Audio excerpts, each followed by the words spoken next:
Ladies and gentlemen, boys and girls, brothers and sisters, mothers and fathers, aunts and uncles, of course, and I don't have another name for them. I'm out. All I know is grandmothers and grandfathers and baseball fans everywhere. Welcome to day 4 of the Valley League's 2020 Rewind season. We sure hope you're enjoying these games as much as we are making them. Obviously, we didn't play in them, but it's so much fun to go back and look through them and to go through the stats and to talk to the players. It's just been an absolute blast. I was talking to some folks in the league, and I was saying, look, we're all brokenhearted that we can't bring you new games this season. That is what we would love to be doing. You know, there's so much in life that we don't have control over, but the one thing we have control over is how we respond. And it's been an absolute pleasure and a blast to go back and look at these games. I was in the process of cutting together game 2, and the first guy up to bat's Andrew Check, one of the big names from the 2019 season. Anyway, I got to shut up because I got a whole team here that's got a whole bunch of stuff to say. So everyone, please stop listening to me and say hi to our players. Aaron, say hi. Hi. And say hi to our man, Jordan Simmel. What's up, fans? All right. Well, I'm pretty sure they said we're loving the baseball. Bring us some more. So, you know what? Who wants to tease? I hate to do this because it's just so unfair to these two. Aaron, are you up for teasing the game we're going to see today, or should we leave that honor to Jordan? I got it. All right. I got it, man. What do they say about winners? Winners always want the ball when the game's on the line. Aaron, you got the ball. Set up the game. What are we going to see today? All right. Tonight we are going to see the Covington-Woodstock game. I'm not going to give away the ending, but the Jacks did score 5 straight innings to jump out to a really impressive lead. Covington had 13 hits overall, but they did not just let the Woodstock team kind of go awry. They kind of held them in check, and because of that, they had a really good outing on the mound. Caleb King threw 5 shutout innings as well. Christian Torres went 3 for 4 on the night with a run, a double, a triple, 3 RBIs. He's 4 for 9 so far this summer. So really impressive outing by Covington. And you'll have to check it out here after we tell you the other games, give you a short recap on the night. And Jordan, you can take away the next one. All right. And you know what? It's unfortunate that we're not going to see the Winchester Royals and Purcellville Cannons game in this one, because there really was some good offense that happened in this ball game, and just kind of differently for both sides. But for Purcellville, I know we're talking about Covington players right now, but Michael Brewer for Purcellville was fantastic in this ball game. He had 2 more hits in this game. At this point, when you're 4 games into a young season and you've got 8 hits already, you're doing something right at the plate, eating his Wheaties, obviously. But Michael Brewer, great game. Unfortunately, he's playing Winchester the day where their offense, they have 5 guys that have 2 hits in that ball game. And luckily, with these handy-dandy notes I took, I can list them for you. Jordan Barnett, Lauren Frank, Will Long, Grant Thompson, and Noah Heisler really come through as a unit when your whole team is getting at least 10 hits in a game. That's not always a guarantee to win, but that's really going to help set you up for one, if anything. This game also featured John Leonard's Pitcher of the Day, and that award belongs to Mr. Michael Anderson, who comes in, strikes out 7 in his 6 innings pitched, only 3 hits allowed. And Graham, sorry, pun totally intended, but Winchester royally won that game, 7-3 the final there. No, that's an exciting game. It was an exciting start for the Winchester Royals. Mike Smith would just come in to take over as head coach for the Winchester Royals. Great to have him back. He'd spent a couple years under the tutelage of Kevin Anderson. If you didn't listen to our podcast with Kevin Anderson, I highly encourage you guys to go back and check it out. Kevin helped Dayton Moore along the way. He's got some other tremendous accolades. If you just look at who Kevin Anderson has kind of worked with and where they've gone on from there, I can't say that Kevin taught them everything that he knew, but he certainly taught them something. I'm sure there was a tremendous benefit there. So go back and listen to that podcast. But yeah, an exciting outing for the Royals, to say the least. Hey, I just want to do a quick shout out about the games and how we're picking them. We're really going back, trying to pick the best games. But please know that we are well aware of there are 11 teams in the league. We'll just lay it out for you if you're just kind of joining in. There are 6 teams in the north. We have the Purcellville Cannons up there in Loudoun County. Then we have the Winchester Royals in Frederick. As we work our way down south, the Strasburg Express. We have the Front Royal Cardinals. Working a little further south, we have the Woodstock River Bandits, and then the Newmarket Rebels. You get into the Southern Division, we have Harrisonburg Turks. We have the Stanton Braves, the Waynesboro Generals, we have the Covington Lumberjacks, and we have the Charlottesville Tom Sox.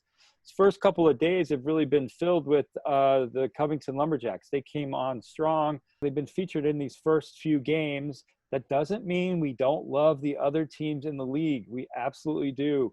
Just remember the Front Royal Cardinals, who you haven't seen, have, to me, the best accolade of any team in the league with the Roberto Hernandez and the Dana Allison connections.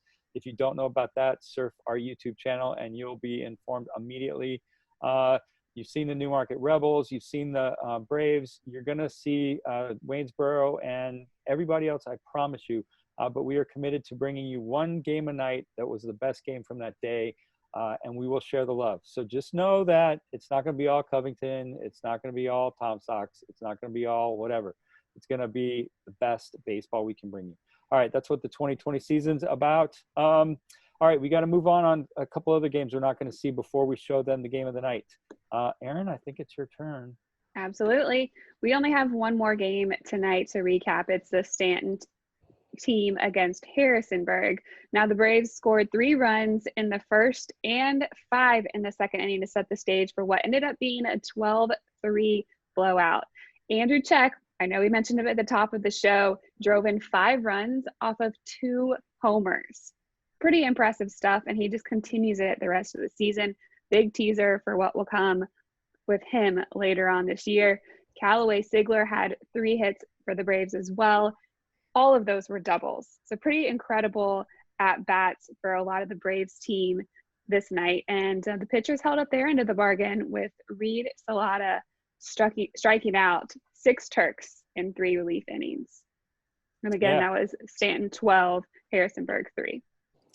Very nice. All right, so Erin's teed up the last couple of games. Jordan, it's your turn. I'm going to tee it up for you. You want to knock it out of the park? I do. And one thing I do want to say about the Covington and Woodstock game before we do get into that, one thing very quick that I saw from this game was consistency, because we have seen a lot of games where there's that one blowout inning that just kind of gets away. There was nothing like that. The winning team in this game, again, not going to spoil it, the most runs that they scored in one inning was only 2. This was just consistent, great team baseball all throughout this entire game. A very impressive outing in this one, Graham. But if you're teeing it up for me, I'm down to see some ball just as you are, so as much as you are. So let's play ball. And here's the lineup that Caleb will face from the Woodstock River Bandits under the head coaching of Valley League Hall of Famer Mike Bocock. Leading off and playing center field is Tomas Sanchez. Batting second in left field is Cody Warner.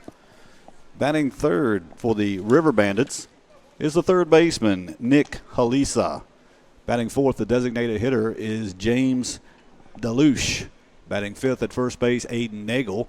Noah Orlando plays second base and hits sixth. Jalen DeShazer is the right fielder hitting seventh. Blake Way doing the catching for the River Bandits. He's hitting eighth. And Jacob Jablonski is the shortstop hitting ninth. On the mound for the River Bandits is Garrick Spradlin. The Lumberjacks defensively tonight with Peyton Thomas at first, Noah Cook at second, Andres Machado at short, Christian Torres at third. Left to right in the outfield, it's Joe Fortin, Austin Davis, and Matthew Cocha DeFaro. Doing the catching, Austin Morgan. Caleb King on the mound, the right-hander for the Lumberjacks. And he will face Tomas Sanchez for the River Bandits as we get ready to get underway from Casey Field. Sanchez, 333 through 2 games for the River Bandits. And the first pitch of this Monday night in the Valley League is a ball high. First pitch tonight at 7:08. Caleb King kicks the 1-0. Pop foul. And out of play, 1 ball, 1 strike. The Lumberjacks in there all black tonight. Vegas gold trim, red hats. The River Bandits in their green jerseys, gray pants with orange trim. Caleb King with the 1-1. Breaking ball stays high. 2 balls and 1 strike. The Lumberjacks rained out last night up at Strasburg. No makeup date yet for that ball game. 2-1 pitch inside a ball, and Caleb King falls behind the leadoff hitter Sanchez. 3 balls and 1 strike. Woodstock was off, a scheduled off day last night. 3-1 pitch, hit a ton to left field, but it's going foul. The ball up against the outside outfield fence, but well foul. And the count 3 balls and 2 strikes to the leadoff hitter Sanchez. Just underway at Casey Field. Pleasant night for baseball. Here's a payoff pitch. Missed. High and tight. Ball 4. Leadoff walk to Sanchez for the River Bandits. Brings up the left fielder Cody Warner. Warner hitting .250. He's 2 for 8. A run scored. River Bandits leading the Northern Division of the Valley League with that 2-0 record. Waynesboro also undefeated. They're in the South. Waynesboro at 3-0. Left-handed hitting Cody Warner at the plate. Here's the pitch. Is a drag bunt down the first base line. Pitcher will underhand to first. It's in time. Throw back to second base, and that's going to be an unconventional double play. Sanchez made the big turn at second, and he's thrown out by the Lumberjack first baseman. That's Peyton Thomas. So it'll be a sacrifice bunt for Warner. And Sanchez is out on the base paths, 3-6. So a double play and a big play there for the Lumberjacks. 2 outs now, nobody on for the third baseman, Nick Holisa. Holisa at 286. First pitch called strike, 0-1. Sanchez being aggressive there, big turn. And Peyton Thomas throws behind him. 0-1. Misses outside, 1 ball and 1 strike.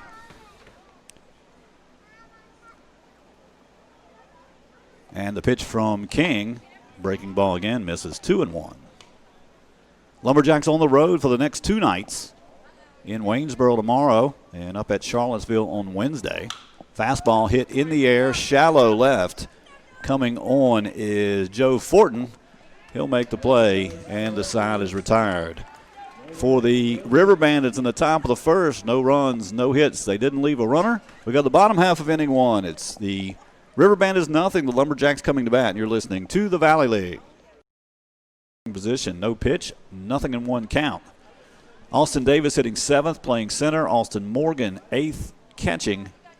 And Andres Machado hits 9th and plays at the shortstop position. Runner on second, nobody out bottom of the first. Noah Cook at the plate. And the 0-1 delivery is outside a ball. So no warning there given to Spradlin. The balk called right away. A lot of times you'll see the home plate umpire maybe tell the catcher to go tell his pitcher maybe to make sure he pauses on that stretch, but the balk called right away tonight.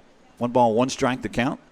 And the pitch. Ground ball, second base. Speared by the second baseman, picks it up and throws. Is not in time.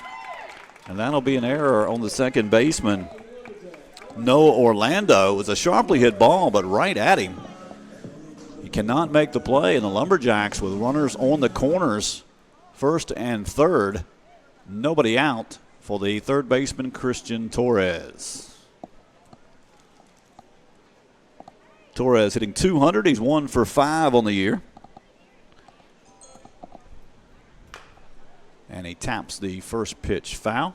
0-1. And yes, Romy, that is an error.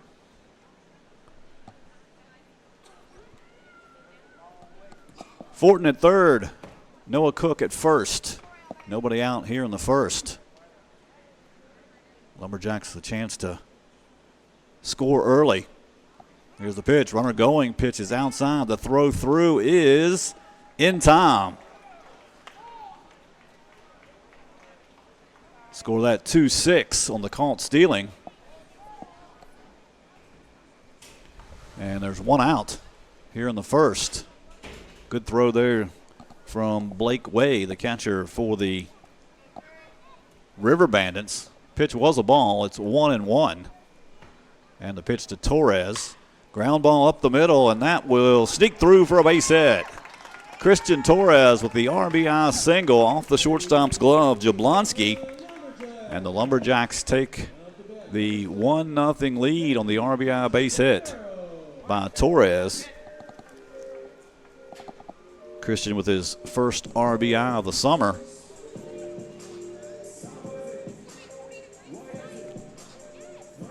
And it brings up the right fielder, Matt Cocha DeFaro. Lumberjacks for the third straight ball game, scoring a first inning run. First pitch to Cocha DeFaro outside the ball. 1 ball, no strikes. So 2 hits in the inning for the Lumberjacks, and they lead it 1-0. Spradlin from the stretch, and the curveball is in for a strike. 1-1. 310 down the lines at Casey Field, 365 to center, 375 to the gaps.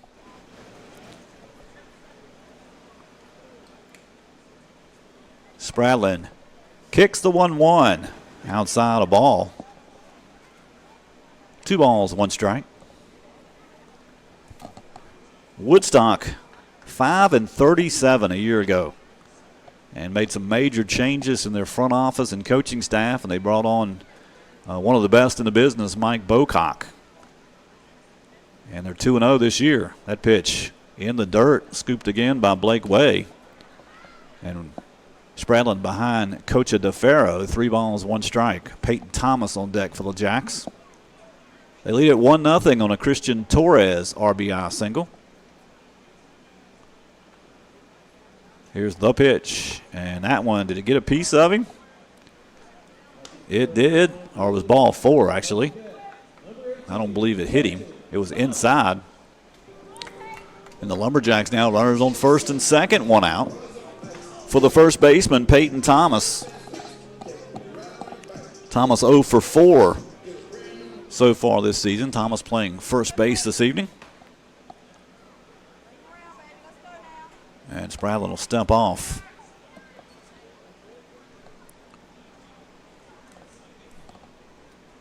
Spradlin 6'2", 185, a right-hander. Will be a sophomore at Limestone. Pitch to Thomas, down low, ball 1.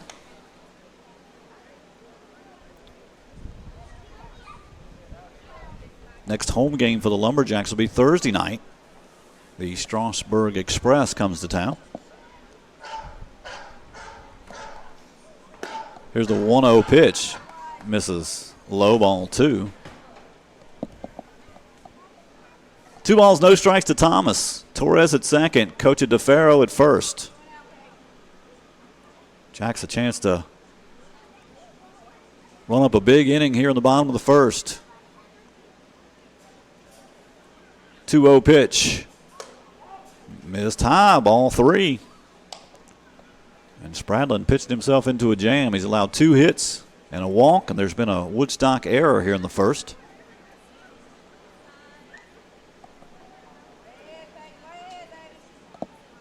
.30 pitch on the way, and that one high and tight, ball 4. Bases full of Lumberjacks. 2 straight walks, and it brings up the designated hitter, Antonio Brown. It'll also bring a trip from the Woodstock dugout as Mike Bocock comes on. We'll take a timeout. 1-0 Jacks here in the first. We'll be right back.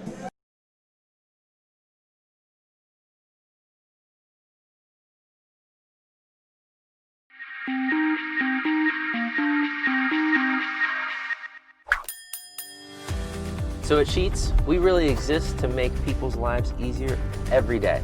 In this moment, we have a once-in-a-lifetime opportunity to connect with some of our lucky fans to help make their dreams come true. How are you? I'm Ryan Sheets. Here's a brand new truck for you, man. A once-in-a-lifetime dream vacation to Turks and Caicos. Have you ever been there? No, I've never been anywhere. A check for $25,000. This is a testament to why everybody should be a Sheets freak. Take me out to the ball game. Oh, wait, we're already here. Barry Lee and Katie G, hoping you're enjoying the old ball game and inviting you to join us each weekday morning from 5 to 10 a.m. Bottom of the first, Antonio Brown at the plate. Bases full of Lumberjacks. 1 out. And the pitch from Spradlin on the way. That's a called strike at the knees. 0-1 to Antonio Brown. Brown 0 for 2 early on this season. Torres at third, Coach Adefero at second. Brown hits that one to right field. Going back and making the play is DeShazer, tagging and scoring on the sacrifice fly is Christian Torres. And the Lumberjacks take a 2-0 lead as Antonio Brown with the sac fly to right for out number 2. And brings up the center fielder, Austin Davis. Davis also looking for his first hit as a Lumberjack. He's 0 for 3. And he hits with runners on the corners as Coach DeFurro, and I'm struggling with that tonight. He moved up to third. That's Matthew. First and third, here's the pitch to Davis, missed low. It's Coach DeFurro. Coach DeFurro.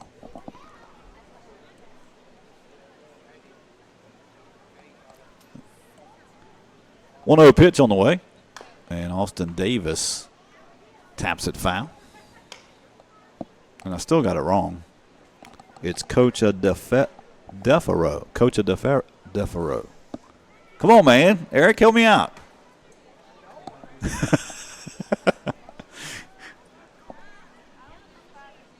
1 ball, 1 strike. And a pitch outside to Austin Davis. Lumberjack center fielder, the 7th hitter of the inning. Coach Defero. That's it. Coach Defero. 2 balls, 1 strike. And the pitch is down low. Ball 3. 3 balls, 1 strike to Davis. 2 outs, runners on the corners. Lumberjacks with a 2-0 lead over the River Bandits. 3rd game in a row that the Lumberjacks have taken the early lead in the first inning. Here's the pitch. Missed low, ball 4. 3rd walk of the inning, and the bases are full for the Lumberjacks. For the catcher, Austin Morgan.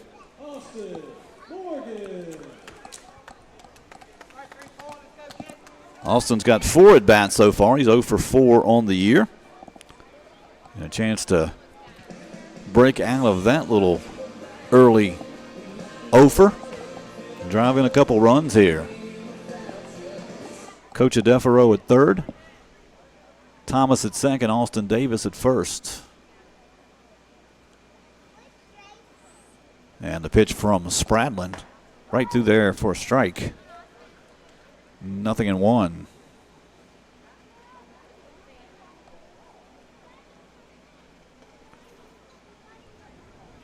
Wind blowing out just a tad here at Casey Field tonight. 0-1 pitch on the way. That one missed low. 1 ball, 1 strike. Rick Darby calling the balls and strikes. And Brad Bailey on the bases tonight. 2 veteran Valley League umpires. There's a 1-1. That one fouled off at the plate. 1 ball, 2 strikes now. Alex Kotheimer, the head coach of the Lumberjacks, received his 2018 Valley League Coach of the Year plaque before the game. Alex directed the Jacks to the Valley League Southern Division Championship a year ago. 1 ball, 2 strike pitch. Ground ball hit to second base. The flip to short. That goes Orlando to Jablonski to end the inning. But the Lumberjacks score 2. We go to the top half of the second. It's Covington 2, Woodstock 0. You're listening to the Valley League.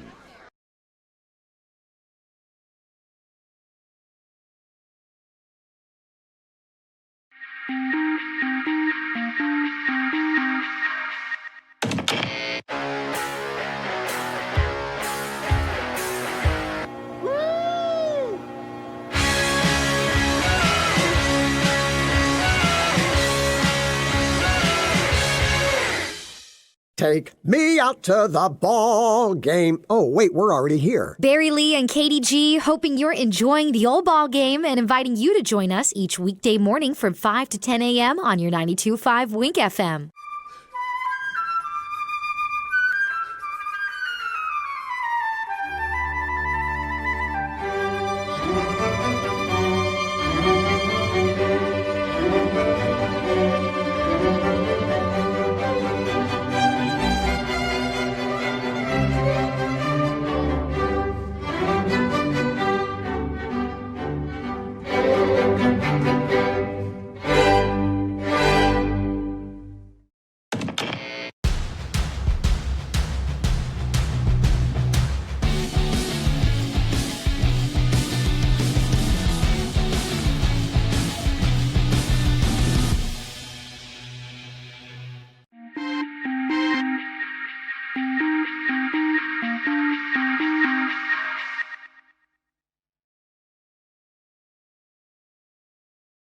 Lumberjacks.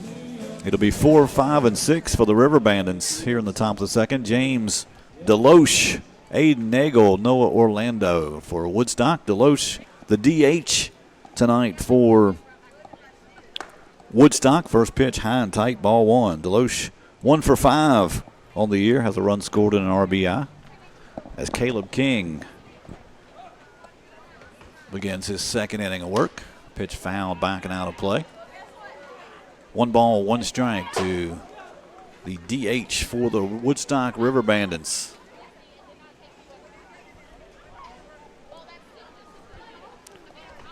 One pitch on the way.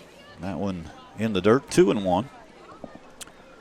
2 games rained out in the Valley League last night. We talked about the Covington-Strasburg game being rained out. Also, the pitch swung and a miss. Good fastball at 85 miles an hour on the Casey Field radar gun. Also rained out last night was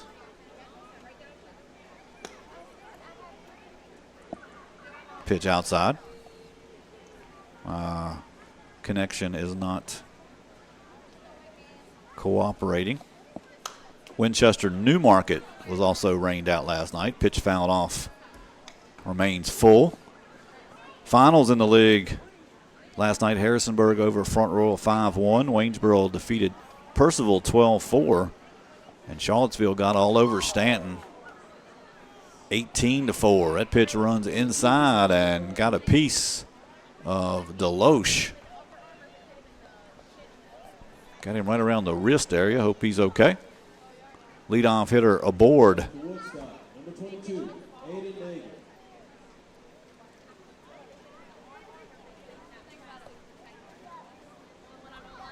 For Woodstock. And Deloche has shaken it off, and he's at first. Aiden Nagel for Woodstock, left-handed hitter, 2 for 4 on the early season for the Bandits. Left-handed hitter against King. Leadoff hitter aboard for Woodstock once again. Big swing and a foul ball hit by Nagel. Straight back, 0-1.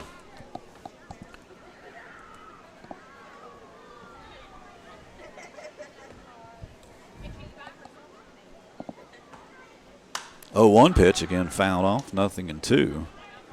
The River Bandits, they are 2-0, but they've struck out 22 times in 2 games.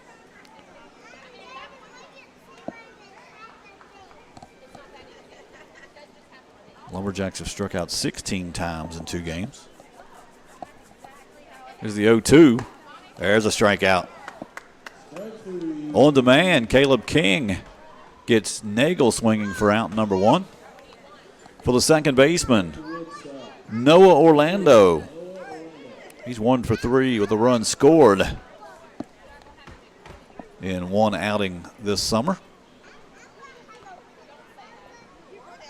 Deloche at first, 1 out, top of the second, 2-0 Lumberjacks. Here's the pitch. Pitches a ball, snap throw to first by Austin Morgan, and Deloche safe diving back in. Orlando showed bunt there. Third baseman Christian Torres in at the edge of the grass for the Lumberjacks. King throws over to first.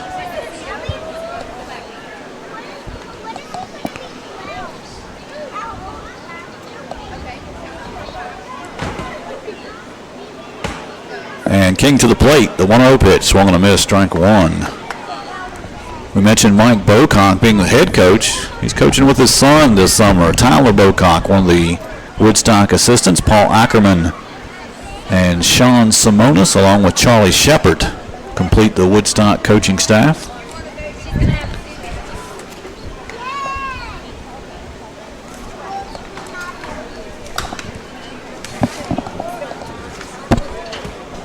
Here's a 1-1 from Caleb King. Spins the curveball high, 2-1. Alex Kotheimer, the head coach of the Lumberjacks.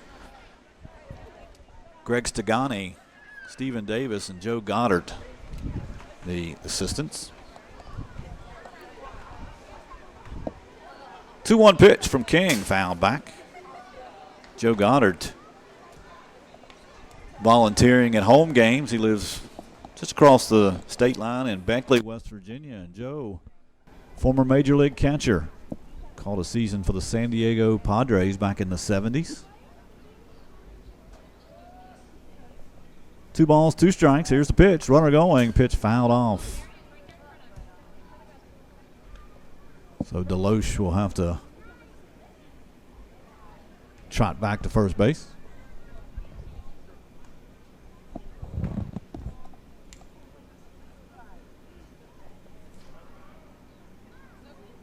Found out one thing about the pitching coach, Greg Stegani, Saturday morning. He's got plenty of golf game. Hits it a mile. Good player. He had no help Saturday morning because Alex and Noah and yours truly did not play very well. Curveball. Swung on a miss. Strike 3. Big strikeout there for Caleb King. 2 in a row. And with 2 down, it brings up the right fielder for the River Bandits, Jalen DeShazer. He's 1 for 4 with a run scored. 2 big strikeouts for Caleb King. King listed at 5'10", 160. I would kind of debate the 5'10" part. What do you think? What do you think, Eric? 5'10"? Taller? I'm 5'8". Yeah, I think 5'8". That's all right. 1 ball, no strikes to DeShazer. Pitch foul back, 1-1.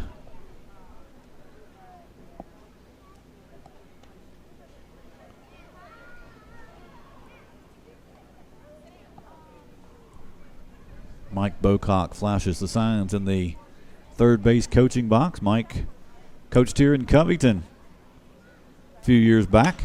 There's a fly ball center field. Hit pretty well. Going back is Austin Davis. He'll make the play about 10 feet in front of the center field wall. And the side is retired. The River Bandits get the leadoff hitter on, but they leave him stranded. We go to the bottom of the second. It's the Lumberjacks 2, the Woodstock River Bandits nothing. You're listening to Valley League Baseball.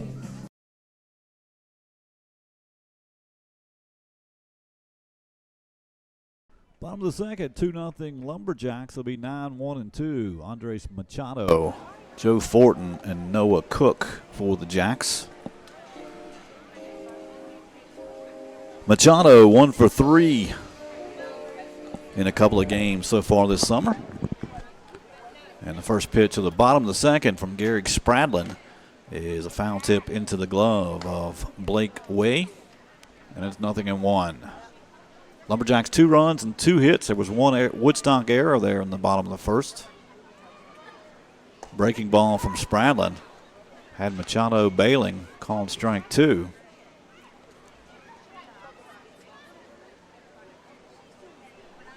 And the 0-2 pitch, fastball in the dirt. 1 ball, 2 strikes.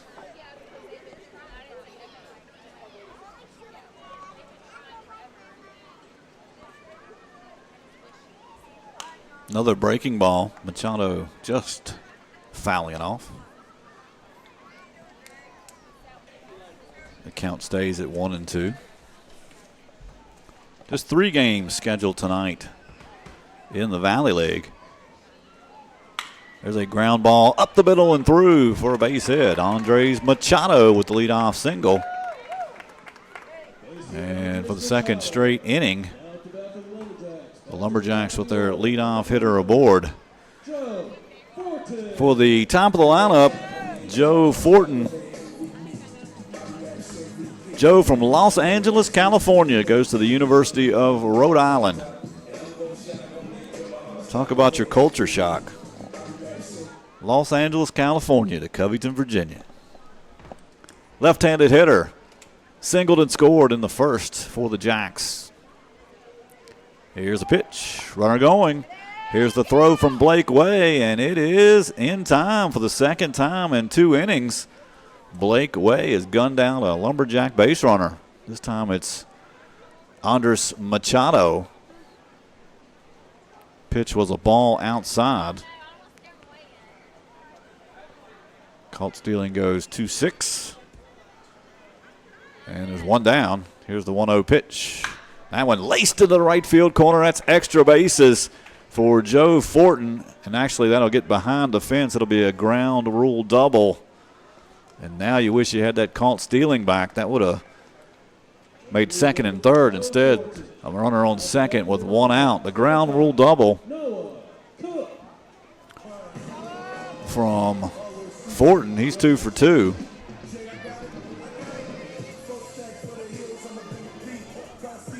And it brings up the second baseman from Daleville, Virginia.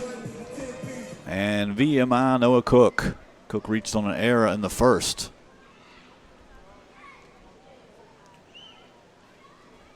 And the pitch missed down and outside, ball 1.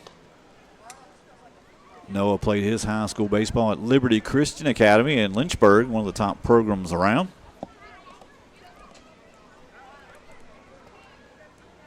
.5'11", 182-pound right-handed hitter. Here's the pitch, tapped toward third. Third baseman Fields. His strong throw was in time. That's Nick Halisa. And there's 2 outs in the inning. Staying put at second is Fortin. And here is the third baseman, Christian Torres. Christian from Coral Gables, Florida, and the University of Maryland, Baltimore County. The Retrievers of UMBC. I find it very interesting that the UMBC guys are staying with their host family are the Rollins. They're huge University of Virginia fans. Here's the first pitch. That one hit in the air right field. Going back is DeShazer. He's at the fence. He cannot make the play. It's up against the wall. Christian Torres will round second. He'll head to third. He is safe at third with a triple, RBI triple for Christian Torres. And the Lumberjacks take a 3-0 lead. The right fielder, DeShazer, kind of turned around in a little bit of a circle, could not find the baseball. And the result is an RBI triple. And the Lumberjacks on top 3-0. Big 2-out hit for the Jacks. Here is Matt Concha-DeFaro. He walked in the first. Breaking ball. Missed low, ball 1. Concha-DeFaro from New Jersey Tech and Dumont, New Jersey. Christian Torres 2 for 2 with a couple of RBIs early in this game. There's a line shot hit to short. One hopped. Here's the throw. Strong one by Jablonski. Ends the inning, but the Lumberjacks tack on a run. We go to the third inning. It's Covington 3, Woodstock nothing.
third. Lumberjacks working with a 3-0 lead.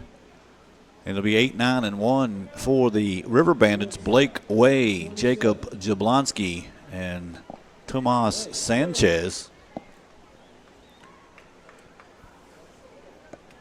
Blake Way 0 for 1 on the year. Takes a called strike from Caleb King, 0-1. King has allowed 1 walk. He has hit 1 batter. Has 2 strikeouts through 2 innings. Misses with the breaking ball, 1-1. That pitch fouled off. Gets a piece of home plate umpire Rick Darby. Austin Morgan got ready to take a trip out to protect his umpire, but Rick says he's okay. 1 ball, 2 strikes. The 1-2, high fastball. And the out will have to be recorded at first base. Score that 2-3.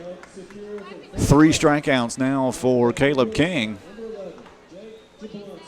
And with 1 out, brings up the 9-hole hitter for Woodstock, Jacob Jablonski, the shortstop. He's 0 for 7 so far this year. I mentioned the UMBC guys. Andres Machado, Christian Torres, shortstop and third tonight, staying with the Rollins. The UMBC connection, of course, they're big UVA fans. I know they're coming off a national championship. A couple years ago, though, it was UMBC that knocked them off in the first round of the NCAA tournament. Sure, that makes some interesting conversations around the Rowland household. Jablonski with the first hit for Woodstock. He loops 1 into left. Runner on first, 1 out, brings up Tomas Sanchez. Top of the lineup for Woodstock. Tomas walked in the first inning. Takes a called strike. Tomas out of DeWitt, Virginia. Goes to the Virginia Commonwealth University. 0-1 pitch. Ground ball up the middle. Gets through. Base hit. Stopping at second will be Jablonski. So back-to-back base hits from the number 9-hole hitter Jablonski. And Sanchez, the leadoff man. So first and second for Woodstock. It brings up the left fielder, Cody Warner. Warner with a sacrifice bunt in the first inning, so officially no at-bats. Warner attends VMI. He's from Harrisonburg, Virginia. And the pitch outside the ball. 1 ball, no strikes.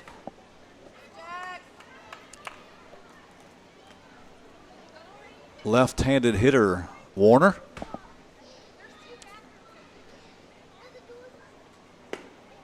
Takes another ball, 2-0.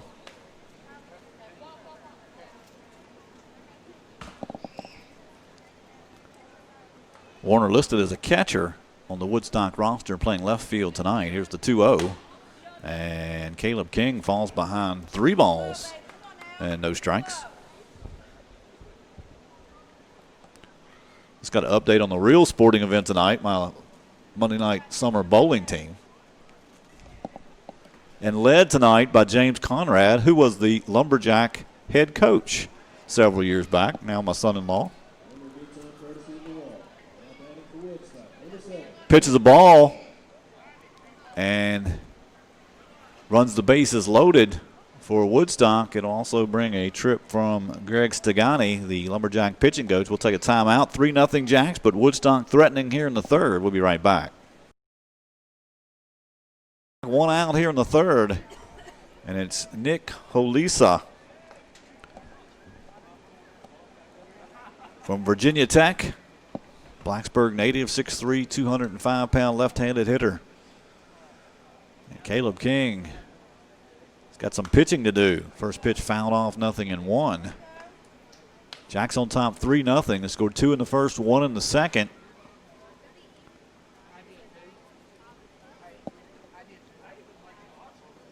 Caleb King looking for a ground ball. Here's the 0-1.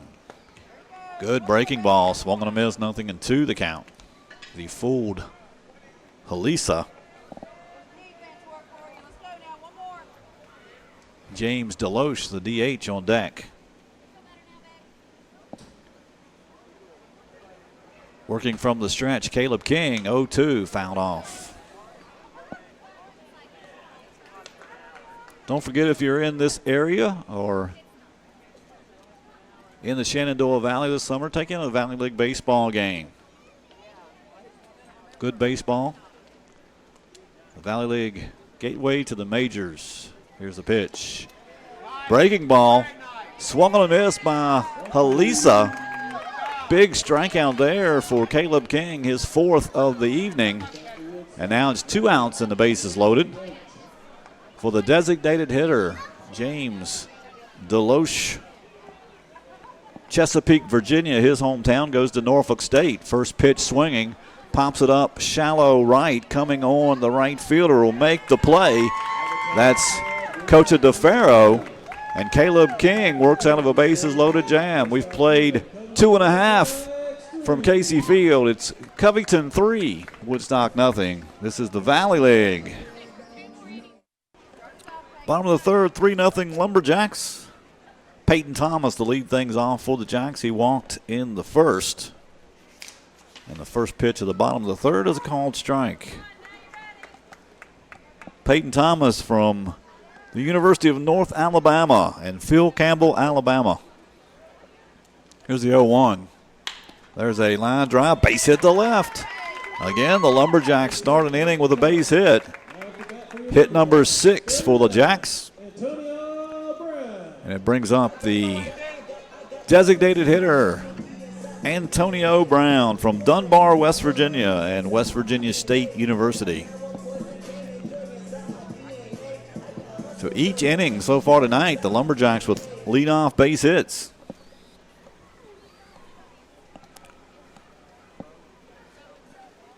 First pitch to Brown, a call strike. It's unseasonably cool tonight.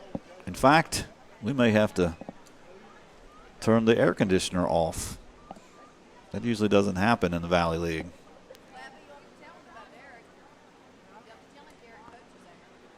One strike pitch to Antonio Brown. Breaking ball missed low.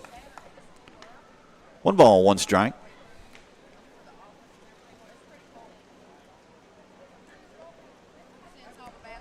Other action tonight, Winchester playing at Percival. And a 7:30 start was Harrisonburg at Stanton. No update on that game yet. Winchester leads Percival 2-0. Here's the 1-1 to Brown, and that got a piece of him. Looked like he just ducked, and it might have got him right off the shoulder. It was a breaking ball. Brown will gladly take his base. And the Lumberjacks with first and second, nobody out for the center fielder from Hollywood, Florida, and Flagler College, Austin Davis. Davis walked in the first.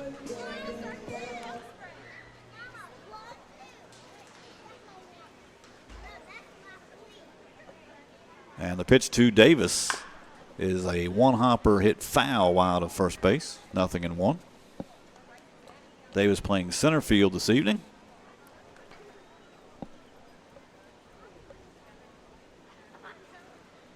Austin Morgan, the catcher, on deck for the Jacks. 3-0. The Lumberjacks leading. All 2 strikes. And the pitch. Hit on the ground, into right field, through for a base hit. Peyton Thomas will get waved. Here comes the throw. It's offline. Trying to move up will be Davis. He is out at second, but it is an RBI base hit for Austin Davis. Single to right field. Scores Peyton Thomas. And the Lumberjacks are now on top 4-0. Brown moves to third. Davis out at second base. Score that 9-2 to 6, I believe. 1 out, runner on third. Jacks increase their lead. Here's the catcher from Easley, South Carolina, and the University of South Carolina Upstate, Austin Morgan. Takes a called strike. Morgan reached on a fielder's choice in the first. The Lumberjacks have scratched in every inning tonight. 2 in the first, 1 in the second, and 1 in the third. Pitch fouled off the end of the bat by Austin Morgan. It's 0-2. And I guess they can also comment about the broadcast on Facebook. Tell us what you like, what you want to hear, maybe what you don't want to hear. One of the new innovations in the Valley League. Pitch low. And they said he went, says Brad Bailey. So they get the appeal. It's a called strike out for Austin Morgan. 2 outs for the shortstop. Andres Machado, just like his infield partner Christian Torres from Coral Gables, Florida. Singled in the second. Takes a called strike, 0-1. Jacks on top 4-0, bottom of the third. Here at Casey Field, Monday Night Baseball in the Valley League. Pitch inside. The Lumberjacks were supposed to play the first 10 nights of the season. Of course, last night with the rain out gave them a day off. Still 7 straight starting tonight. Pitch is hit on the ground to Jablonski, the shortstop. He fields, he throws in time, and the side is retired. But the Lumberjacks add a run. We've played 3. It's Covington 4, Woodstock nothing. This is the Valley League. Top of the fourth, 4-0 Jacks. 4 runs, 7 hits, no errors for the Lumberjacks. No runs, 2 hits, 1 error for the Woodstock River Bandits. It'll be Aiden Nagel, Noah Orlando, and Jalen DeShazer for the River Bandits. Nagel struck out in the second. Aiden Nagel from Santa Rosa, California. Lewis Clark State College. Left-handed hitter. Here's the pitch from King. Misses low, ball 1. Thanks to Sheets, corporate sponsor of the webcast for the Valley League. And a favorite stop of Valley League buses all up and down 81. There's a pitch laced past the first baseman and into right field for a base hit. Nagel takes a big turn. He's going towards second. Here comes the throw, and he is safe. Nagel with a double to lead off the Woodstock fourth. Third hit of the ball game for Woodstock. Hit it hard. The one hopper that gets past Peyton Thomas at first. Brings up the second baseman, Noah Orlando. Orlando struck out in the second. Noah plays at Palm Beach State College. The third time tonight that the Woodstock River Bandits have their leadoff hitter on. Here's the pitch from King right through there for a called strike. Caleb King worked out of a bases loaded jam in the third.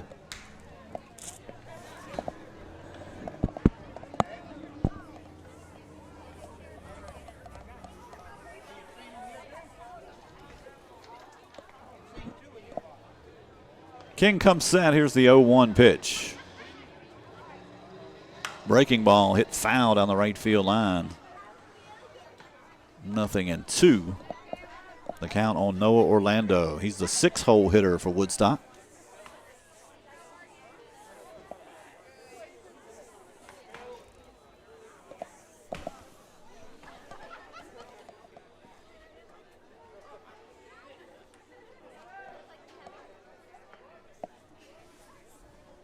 Pitch from King.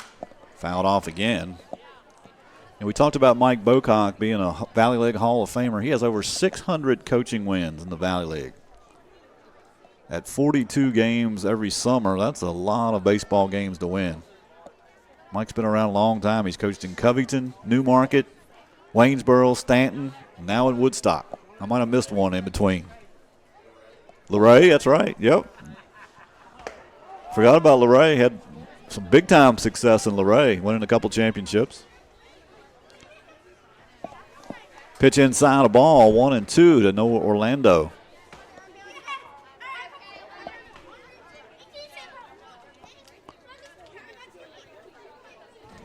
King set, 1-2, spins it up there. Just got a piece of it, did Orlando.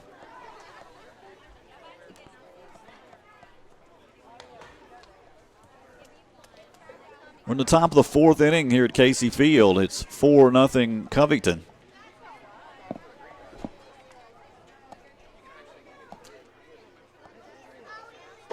Lumberjacks lost their opener on Friday at Waynesboro. Bounced back Saturday night, defeating Stanton 6-3. As a pitch hit on the ground to short, it's fielded, and throwing him out is Andres Machado for out number one. Nagel moves up 90 feet to third base. One down for the right fielder, Jalen DeShazer.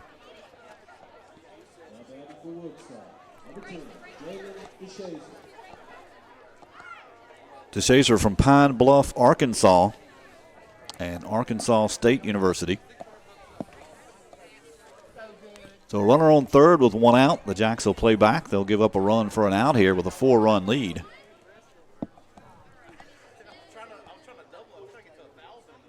And Caleb King's pitch. That one bounced up there. Nice block by Austin Morgan. Ball one.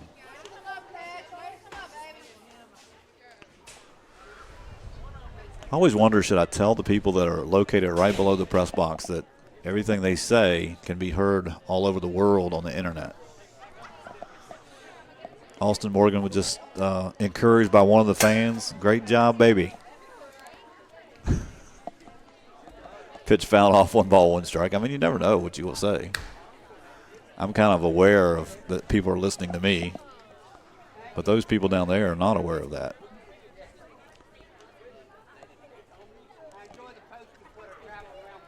One ball, one strike. Here's the pitch. Fouled off. 1-2. Eric, I will tell you a story about Dizzy mentioned Luray. So the Luray press box they don't have a team in the league anymore, but it was about, I don't know, 7 or 8 years ago. Their press box, like the press box was right up against the screen, like right up against it. So one night, here's the pitch, 1-2, and that one fouled off. So one night I'm broadcasting from the press box, and the pitch came, the foul ball came right directly back in front of my face. It shattered the window in front of me in like 5,000 pieces. Yes. It was quite the experience. I had all kinds of. I almost got thrown out of the game. Yeah.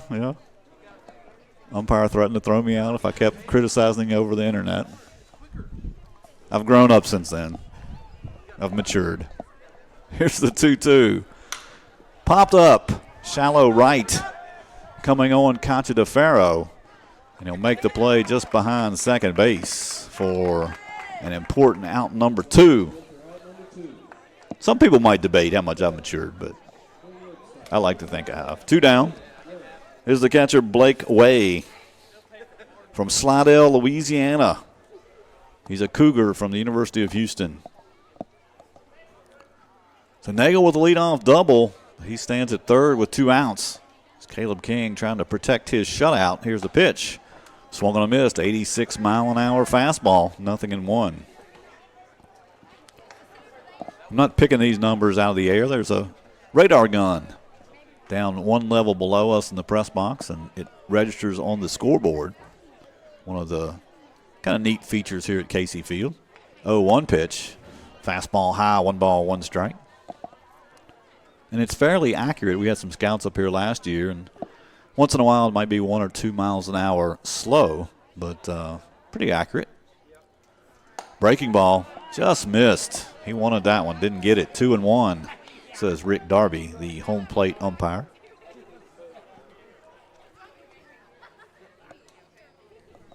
And the 2-1 offering from King. Popped foul. That's over our heads.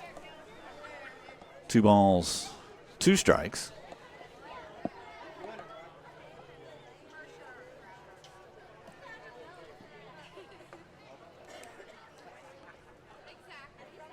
King from the windup, the 2-2. Fastball high. 3 balls, 2 strikes.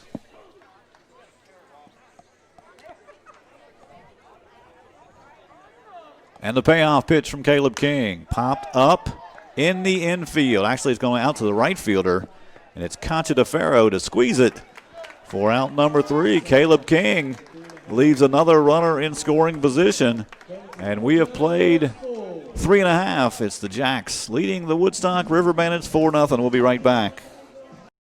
The new battery for Woodstock, new pitcher is Joshua Germany from Alpharetta, Georgia, and Furman University. Also a new catcher in the game for Woodstock, number 13, Michael Morale from Sykesville, Maryland, and Old Dominion University. Here's Joe Fortin to lead off the bottom of the 4th. Lumberjacks on top 4-0. Fortin 2 for 2, 2 runs scored. Singleton scored in the first, ground rule double, and scored in the second. First pitch, called strike from Joshua Germany, right-hander, 6 foot, 185 pounds. 0-1 pitch on the way, and Fortin did not go, and the count even up on the breaking ball, 1 ball, 1 strike.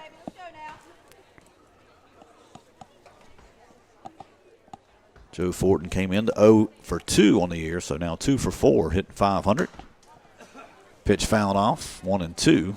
Those averages can go up and down a lot early in the year.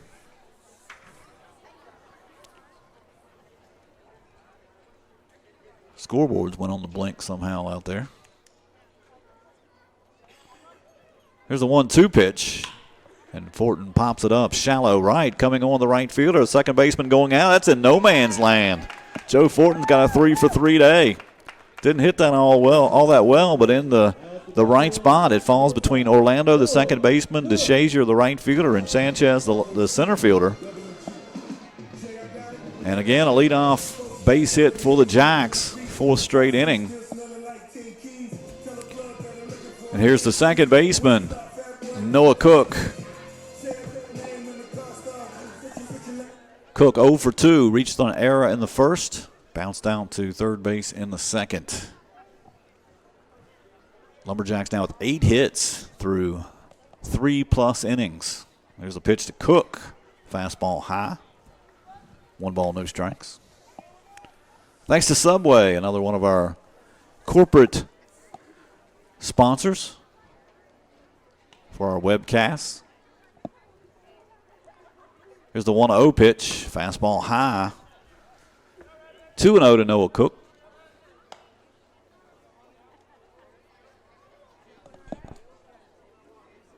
Lumberjacks 2 in the first, 1 in the second, 1 in the third.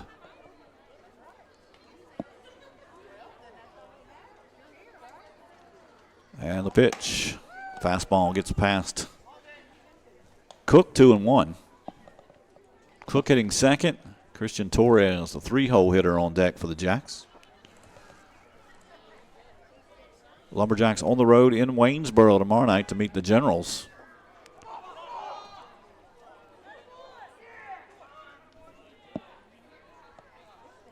Fortin left a little early that time.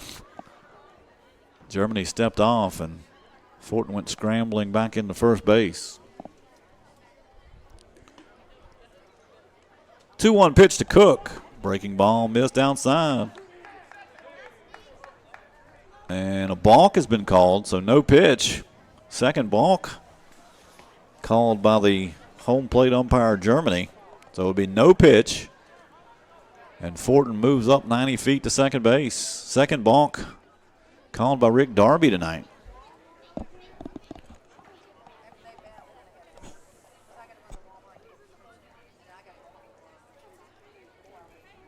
And a meeting between the new catcher, Morale, and his pitcher, Josh Germany.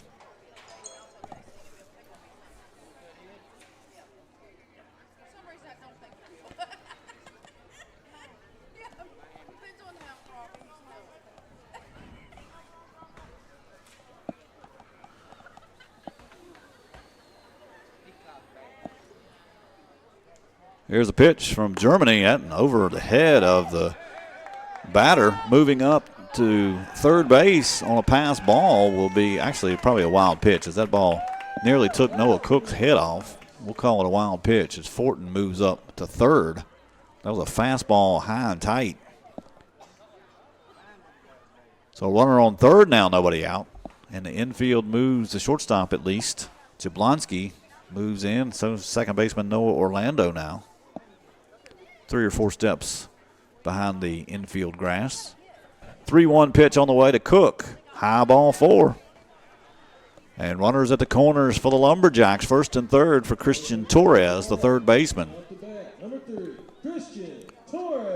Torres 2 for 2 with 2 RBIs already. Also a run scored.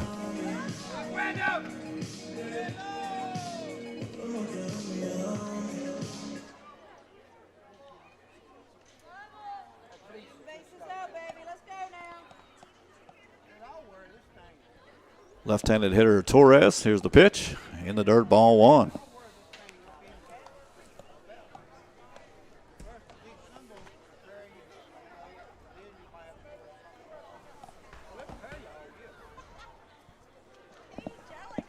Joe Fortin, the runner at third. Noah Cook at first.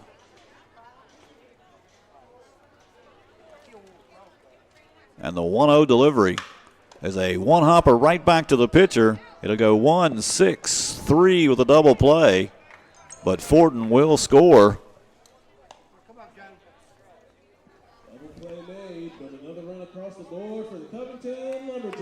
A 1-6-3 on the double play. No RBI for Torres this time. All right, 7, let's go get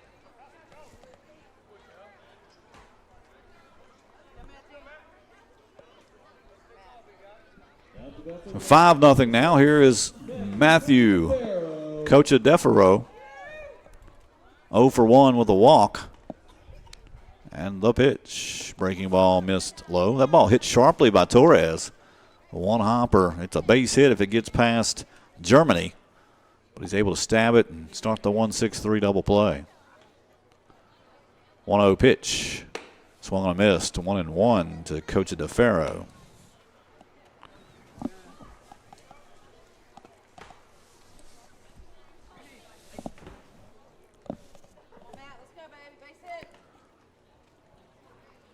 One breaking ball hit into left field. Base hit number 9 for the Jacks.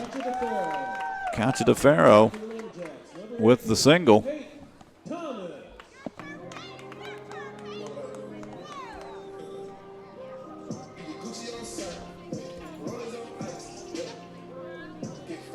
Peyton Thomas 1 for 1 with a walk and a run scored. The Jacks had 3 hits on opening night. They had 6 hits Saturday night. Already have 9 this evening in just over 3 innings. Here's the pitch to Thomas. Fastball called strike. 0-1 to count on Peyton Thomas.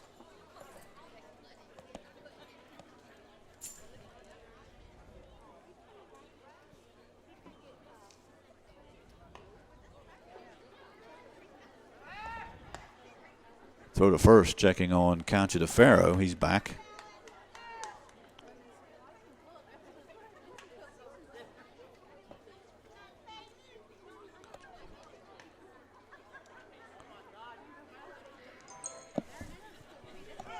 Here's the pitch, a ball. Throw to second, not in time. Stolen base for Cocha-Defero. And I'm sure I pronounced his name like 10 different times, or 10 different ways. It's Cocha-Defero. Cocha-Defero. I'm trying. Mom and Dad at home, I'm trying. I'll have it by week 2, I hope. Stolen base for Matthew. He's at second. 2 outs. 1-1 count on Peyton Thomas. Bounced up there, good block behind the plate from Morale. 2 balls, 1 strike.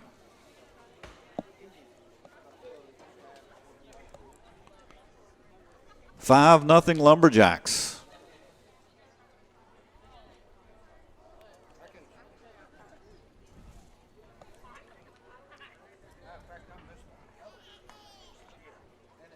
Two-one pitch from Germany. High and tight, ball 3.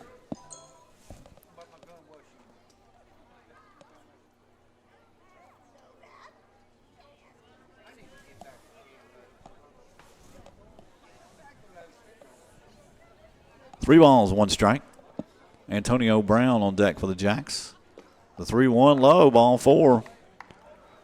Second walk of the inning given up by the Woodstock River Bandits. And that's helped the Lumberjacks tonight as Spradlin and Germany have combined to issue 5 walks so far. Antonio Brown does not have an official at bat tonight. Sac fly, scored a run in the first. He was hit by a pitch in the third.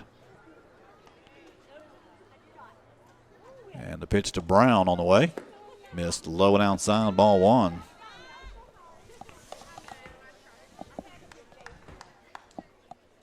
Lumberjacks trying to hang the first L of the season on Woodstock.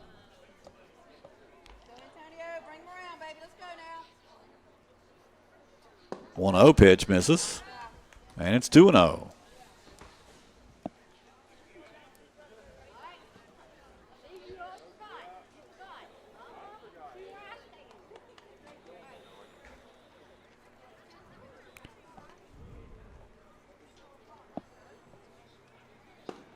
The 2-0, 3-0. Ball gets away from the catcher and moving up 90 feet are both Cachadefaro and Peyton Thomas. That'll be a pass ball.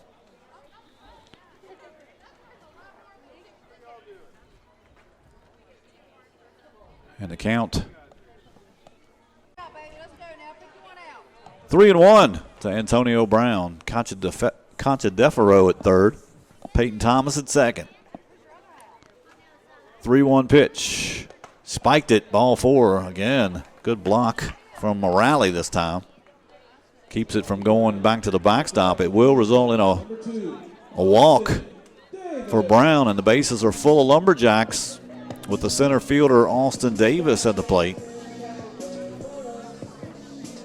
Davis 1 for 1 with an RBI.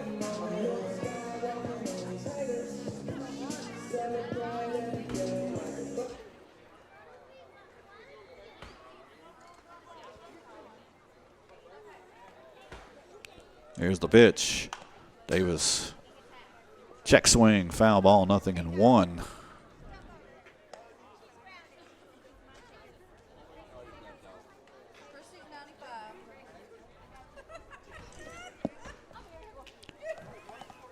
Cachadefaro at third, Thomas at second, Antonio Brown at first. 1 strike pitch to Davis. Bounced it, 1-1. Morale getting a workout back there.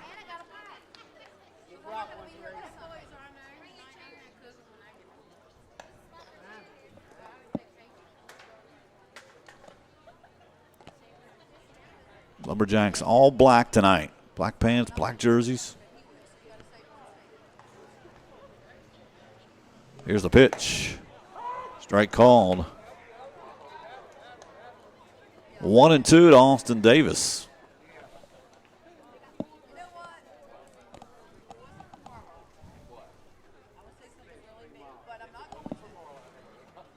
And the pitch.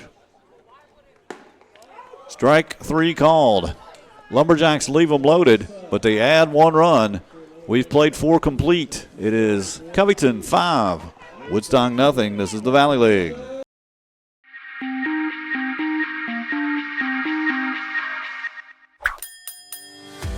So at Sheets, we really exist to make people's lives easier every day.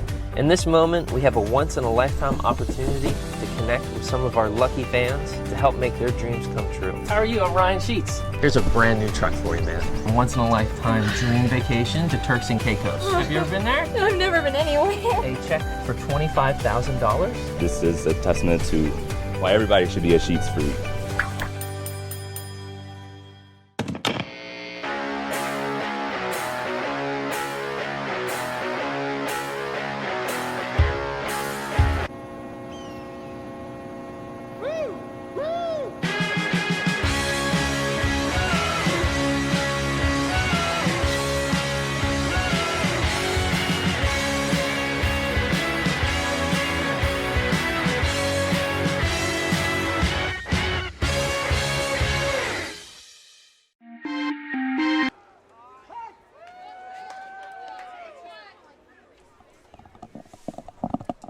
First pitch of the fifth inning is a called strike to Jacob Jablonski, the Woodstock shortstop.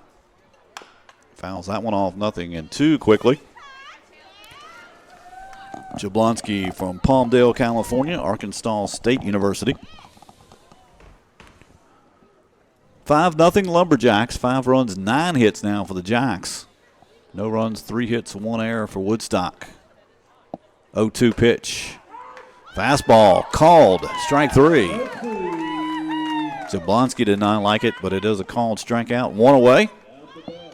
And it brings up the leadoff hitter, Tomas Sanchez.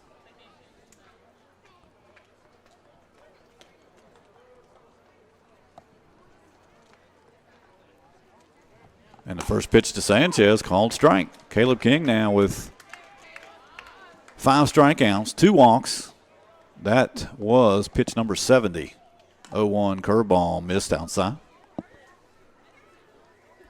1-1 to the leadoff hitter Sanchez. He's 1 for 1 with a walk. And the pitch. King again misses with the breaking ball. 2-1.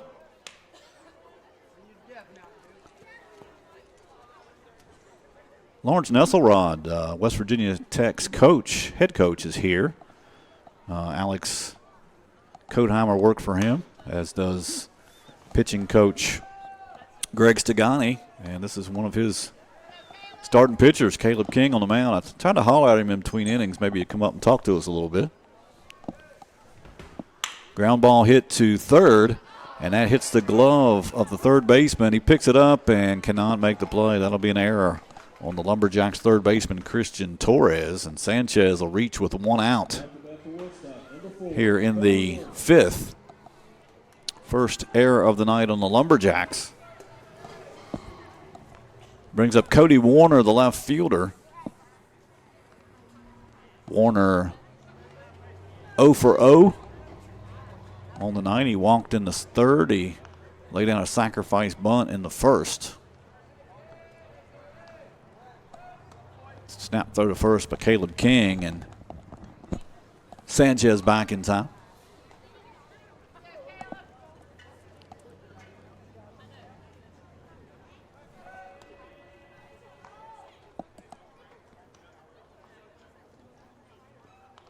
I'm trying to holler at Coach Nesselrod between innings. I'm sure he can give us some pretty good insight. That ball hit hard right field, but going back is Concha Defaro. He'll make the play in deep right field for out number 2. And actually there's a throw in a close play at first. But Sanchez just makes it back in time as Concha Defaro shows off that cannon in right field. Made it a close play. 2 down for the third baseman, Nick Halisa. He's 0 for 2, flat out to left in the first. Struck out in the third. It's my favorite basketball player. Just walked in the press box. Breonna Taylor. Basketball player disguised as she's really a softball player. Here's the pitch from Caleb King. Misses inside, ball 1. And it'll be a stolen base for Tomas Sanchez. So Sanchez at second now with 2 outs.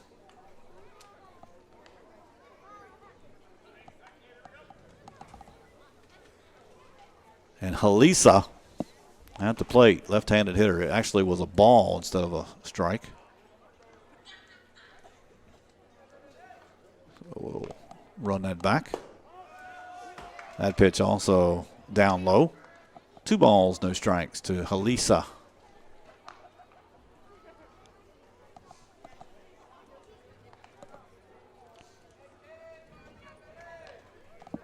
And the 2-0 missed high. 3-0 to the Woodstock third baseman. James Deloche, the DH, on deck for the River Bandits.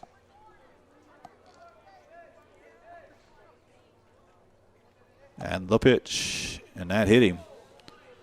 3-0, you don't want to get hit by that pitch. You actually, these college guys are taught to stay in there and get hit, but when it's a 3-0 count, you probably want to move.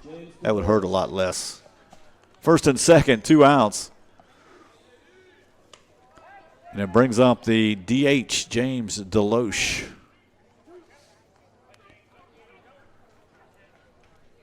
Deloche 0 for 1. He was hit by a pitch.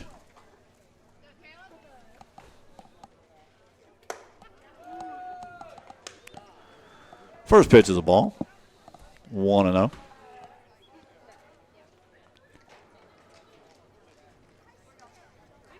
And the pitch from King. Popped up, shallow left. Center fielder comes on. Little miscommunication, but Austin Davis makes the play. And the side is retired. We're halfway done. It's the Lumberjacks leading the River Bandits 5-0. This is Valley League Baseball. Bottom of 5-0 Jacks. Austin Morgan to lead things off for Covington. Austin 0 for 2. Bounced into a fielder's choice in the first, struck out in the third. And the first pitch of the fifth swung and missed. Second inning of work for Joshua Germany. Right-hander for the River Bandits out of Furman University. And that pitch misses outside. 1 ball, 1 strike. Lumberjacks with 9 hits. River Bandits with 3. Both teams with an error. 1-1 delivery to Morgan. Bounced it up 2-1. Lumberjacks being led tonight by Joe Fortin, who's 3 for 3 from a leadoff spot. 3 runs scored.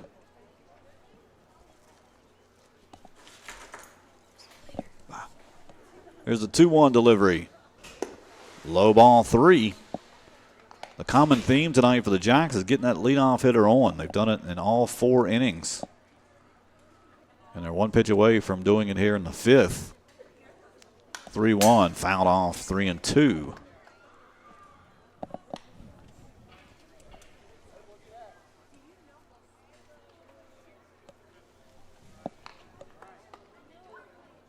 Germany gets a sign. Here's the payoff pitch to Austin Morgan. Ground ball to second, fielded by Orlando, makes the throw for out number 1. So the first time tonight, leadoff hitter is retired. 1 down for Andres Machado. Machado 1 for 2. Singled in the second, bounced out to short in the third.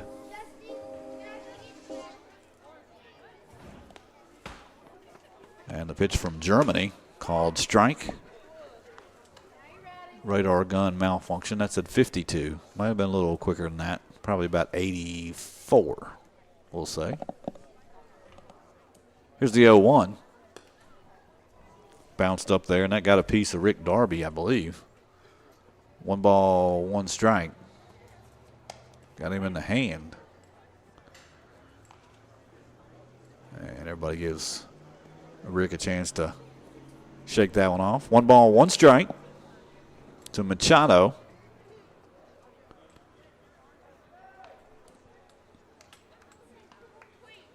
And the pitch. Missed, low ball 2.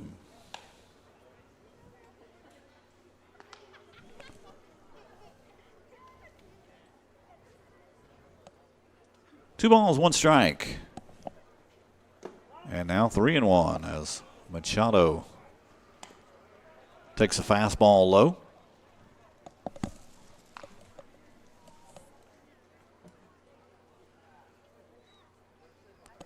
The 3-1 delivery. Strike called inside corner. Runs the count full on Machado. Top of the order, Joe Fortin on deck for Covington. Payoff pitch to Machado on the ground to the shortstop Jablonski, who will make the play for out number 2. Second out of the inning. Now at the bat, leadoff man, number 23, Joe Fortin. Here's Joe Fortin. Joe 3 for 3, 3 runs scored.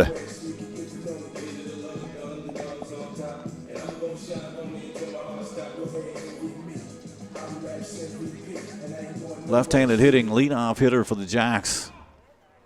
And the pitch fouled off. 0-1.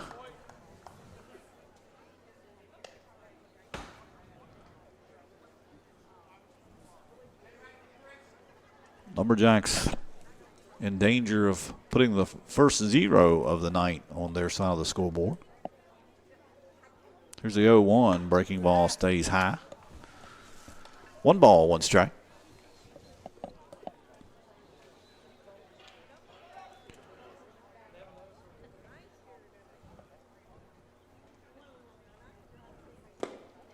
And the 1-1 pitch misses low. 2-1. Checking the Valley League scoreboard.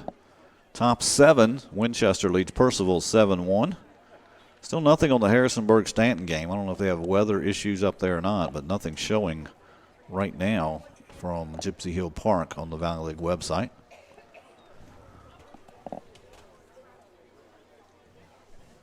Here's the 2-1. Swung and missed.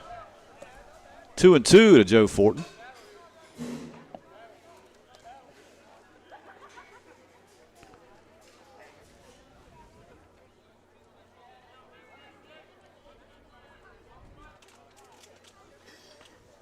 And the pitch. And that one hit him. So Joe Fortin aboard for the 4th time. He's hit by the pitch with 2 outs. Good job of battling there. He's actually down 1 ball, 2 strikes in the count. Took a ball 2 and then was hit by the pitch. Here's Noah Cook, second baseman for the Jacks, 0 for 2 with a walk.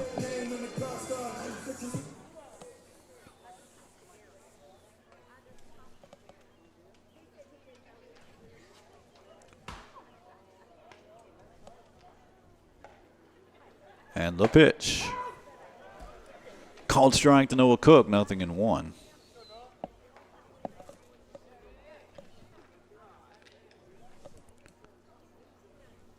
Fortin's done exactly what your leadoff hitter should do. On base 4 times. Breaking ball stays high. 1 ball, 1 strike to Noah Cook. A lot of the Lumberjacks in that lineup tonight having big evenings. Christian Torres with a couple of RBIs, a couple of hits. Peyton Thomas has been on base 3 times.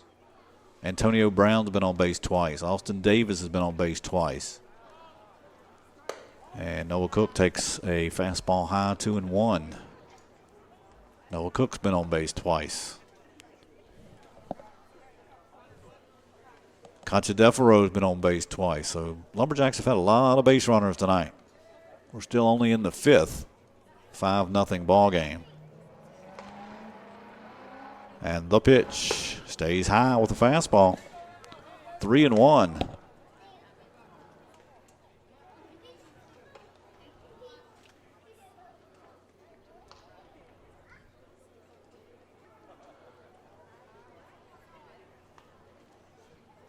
Germany from the stretch, the 3-1 delivery.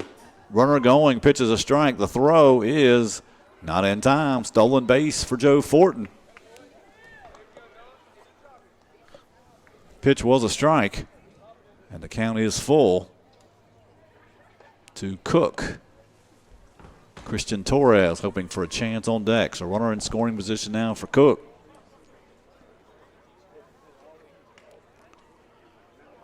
And the payoff pitch from Germany, low ball 4. First and second. Cook draws his second walk of the evening. Here's Christian Torres.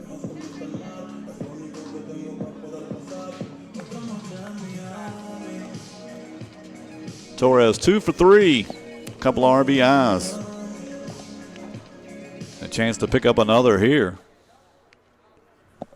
Fortin at second, Noah Cook at first, 2 outs. And the pitch from Germany. Called strike, 0-1.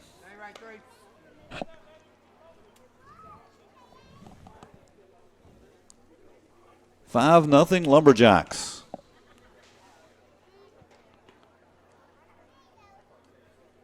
Oh, 1 pitch. Fouled off down the left field line here at Casey Field on the Craig Avenue.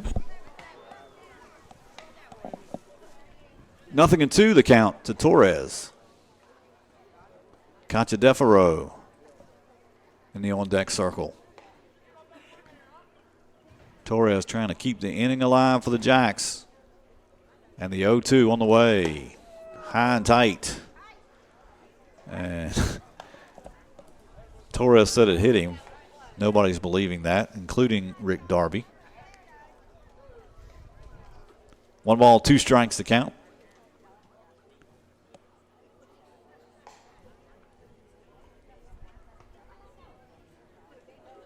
And the pitch from Germany outside. 2-2.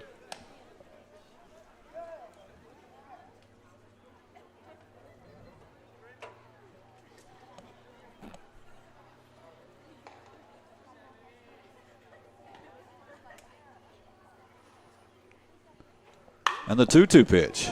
In the air, right field. Going back. If it's fair, it's gone. It is foul.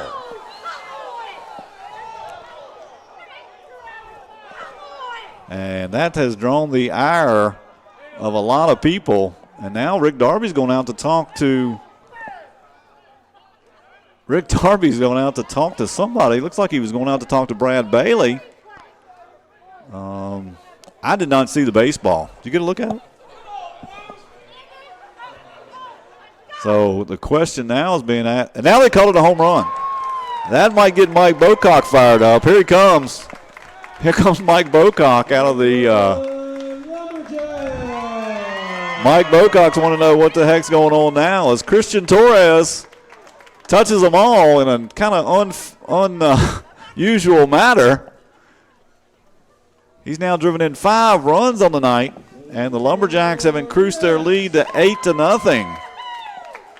Kind of a delayed reaction from everyone. But I don't know if Rick didn't see the baseball very well. He went out to talk to Brad Bailey and immediately gave the home run sign.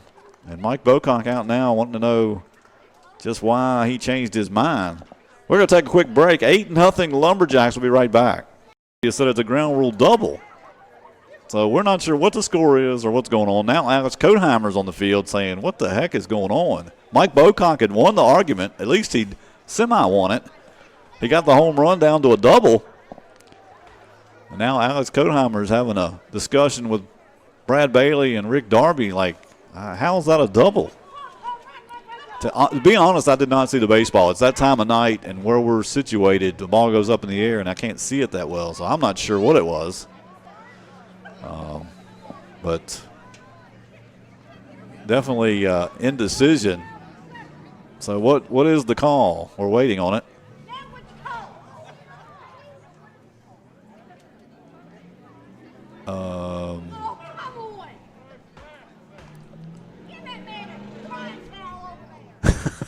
Crowd's fired up. It will be a ground rule double for Christian Torres.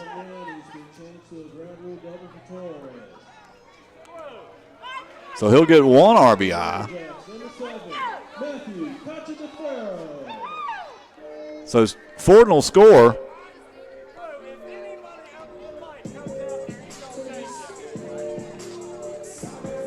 So Torres will get a double. So he's now singled, tripled, and doubled. And here is Matthew Cachadefaro. So it's now 6-0 instead of 8-0. And here's the pitch. Outside a ball. 1 ball, no strikes. Cachadefaro 1 for 2 with a walk. A little bit of controversy there. Here's the 1-0 pitch. Inside ball 2.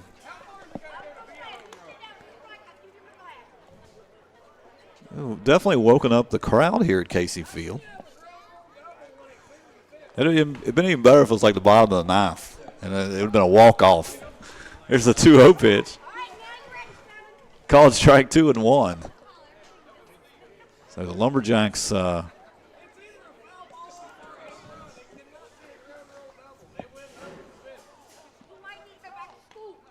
the 2-1 pitch to Cachadefaro. It's low, ball 3.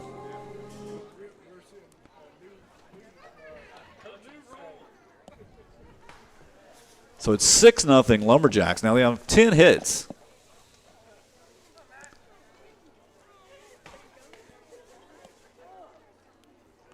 Here's the 3-1. Fouled back 3-2.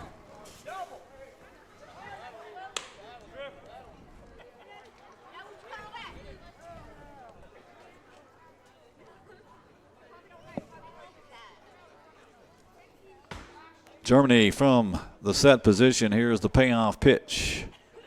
Ball 4. Bases loaded for the Lumberjacks. Concha Defaro reaches for the 3rd time. And here's Peyton Thomas. Peyton 1 for 1 with 2 walks.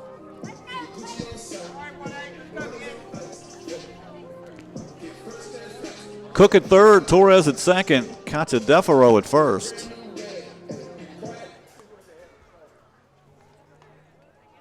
And the pitch fouled off, got a piece of Woodstock catcher Michael Morale. He's okay. 0-1 the count on Peyton Thomas. 6-0 Lumberjacks. We're in the bottom of the 5th. I would say the night's probably done for Caleb King. Long inning here. 1-1 the count. Caleb had been up to, let's check his pitch count. Lumberjack starter. 81 pitches, 48 strikes, no runs, 3 hits.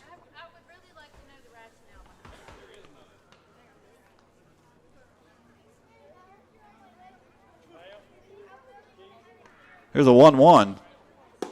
Called strike. 1-2 to Peyton Thomas.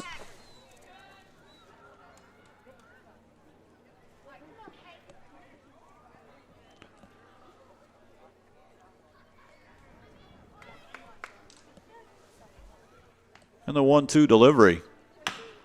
Ground ball hit up the middle. Shortstop dives. He makes the play. Not in time, though. It was going to be a tough play for Jablonski. It was a high chopper. He tried to, first he tried to tag second, but Concha Defaro got there. It'll go as an infield single and an RBI and increases the lead now to 7-0. Jablonski threw to first after he realized he couldn't get to second, and the throw late. Here's Antonio Brown. Sac fly in the first, hit by a pitch in the 3rd, walked in the 4th. That pitch spiked, ball 1. Morale with the block. 1 ball, no strikes. Lumberjacks have had base runners all evening. 4th time on base for Peyton Thomas, his 2nd hit. And the pitch, high and tight, ball 2. Woodstock looking down in their bullpen. I'm trying to see if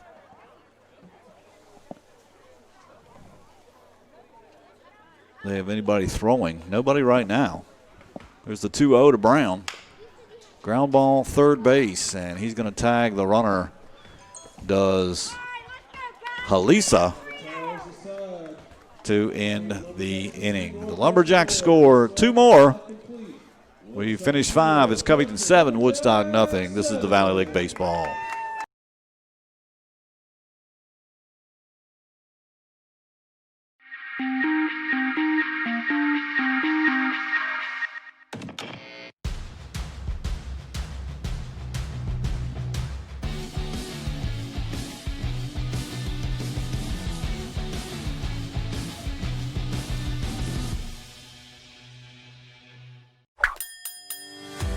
So at Sheets, we really exist to make people's lives easier every day.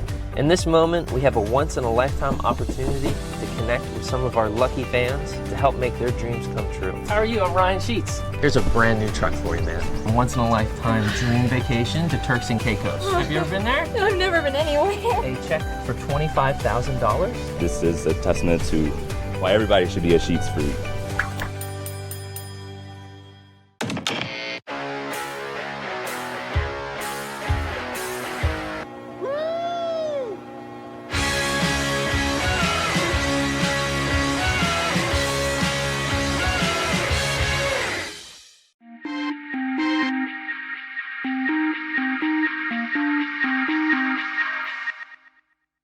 And we're back at Casey Field where the Woodstock River Bandits are on the board. Aiden Nagel with a long home run to right field. His 2nd hit, and the Lumberjacks lead is cut to 7-1 on the solo homer. against Lumberjack reliever Cody Woodring from Florida Gulf Coast University, Lakeland, Florida, his first appearance. So 7-1 now. Sorry for the mix-up. I had to find out who that pitcher was. 1 ball, no strikes to Noah Orlando. He's 0 for 2. Here's the 1-0. Pop foul. 1 ball, 1 strike. Your final line on Caleb King tonight for the Jacks. It was a good one. Goes 5 innings, 3 hits, walked 2, struck out 5, 81 pitches, 48 strikes. And the pitch from Woodring is a ball.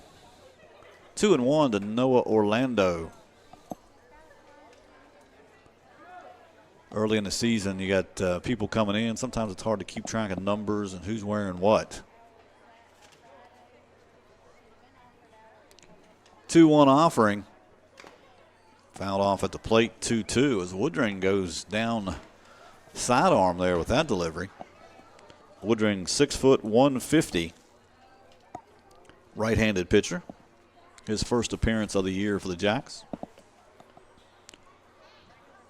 2-2 delivery. Bounced it up there, ball 3. 3 balls, 2 strikes to Orlando.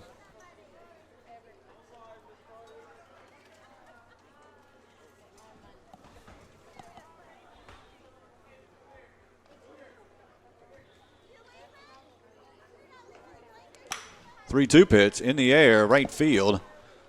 Concha Defaro in to make the play.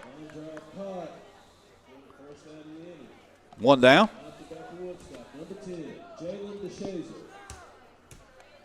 For the Woodstock right fielder, Jalen DeShazer.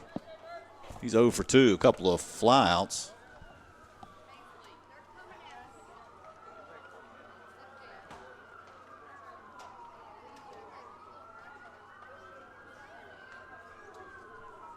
Sirens all over the place here, Casey Field.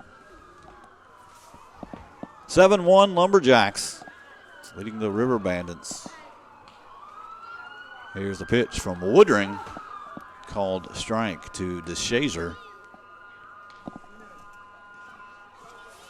River Bandits with 4 hits in the ball game. Woodstock 1 run, 4 hits, 1 error. The Lumberjacks 7 runs, 11 hits, 1 error.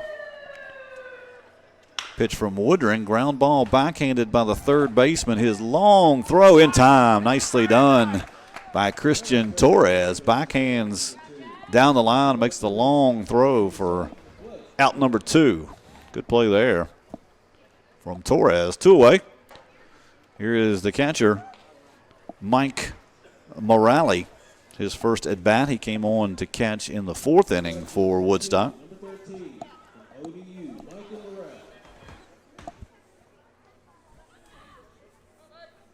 Two away here in the 6th, 7-1 Lumberjacks. And the pitch called strike. Outside corner, 0-1. Lumberjacks in Waynesboro tomorrow to take on the Generals.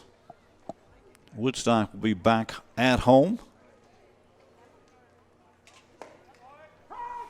Pitch a called strike, 0-2. The River Bandits will be hosting the Newmarket Rebels, 7 o'clock at Woodstock Central High School. Here's the 0-2. Breaking ball hit on the ground. Backhand again by Torres. This time it's an off-balance throw, and it's a strike to third. Nice play from Christian Torres to end the inning. We go to the bottom of the 6th, 7-1 Lumberjacks. This is Valley League Baseball. Bottom of the 6th, 7-1 Covington. New pitcher for Woodstock is left-hander John Ackerman out of Ridgely, West Virginia, and Allegheny Community College. He'll face Austin Davis, Austin Morgan, and Andres Machado here in the 6th. Austin Davis 1 for 2 with an RBI. RBI single came in the 3rd.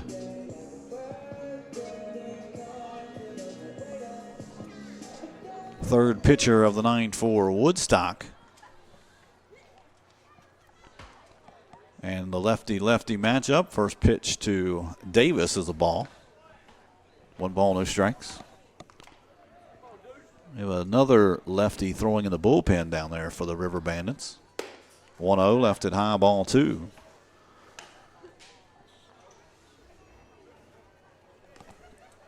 Woodstock has only 3, 4, 5, 6, 7, 8, 9 pitchers listed on their roster. That ball popped in the air in the infield. Second baseman Orlando under it. Struggles a little bit, but makes the play for out number 1. Number 1, now up for the Lumberjacks, number 34, Austin Morgan. Ackerman's actually listed as an infielder. 1 down for Austin Morgan, 0 for 3.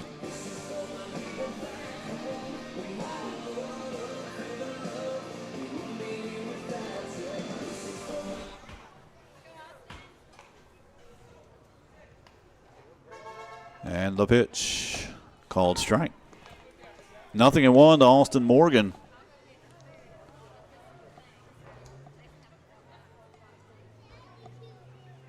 And the pitch, breaking ball high, 1-1.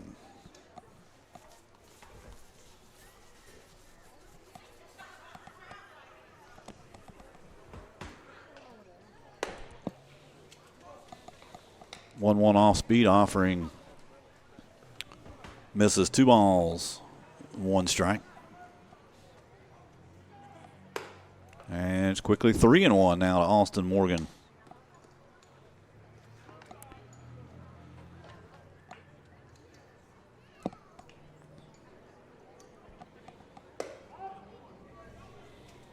And Morgan takes a 1-out walk. Brings up the bat, number 16, Andres Machado. And here's Andres Machado. Let's check out the NCAA scoreboard. East Carolina has advanced to the Super Regional. They defeated Campbell 10-3. Louisville moves on, defeats Illinois State 4-3. Michigan with a 6-4 lead over Creighton. UConn and Oklahoma State tied at 1, and Loyola Marymount UCLA starts about 10 o'clock as the field will be cut to, after today, 16 teams in the Division I baseball tournament. 1 ball, no strikes to Machado, 1 for 3. Takes a called strike.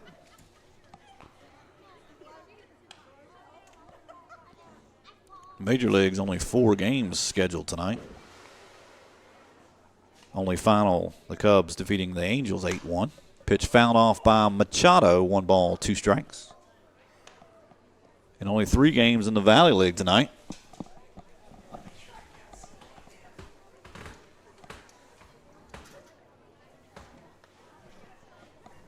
Here's the 1-2, runner going. Pitch is fouled off. Austin Morgan had a big jump.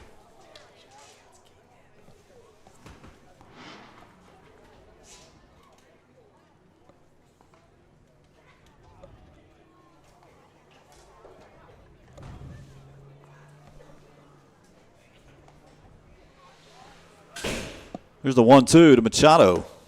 Missed high, 2-2. Lumberjacks next Monday will be their first day off. First scheduled day off. Of course, they didn't play last night because of rain.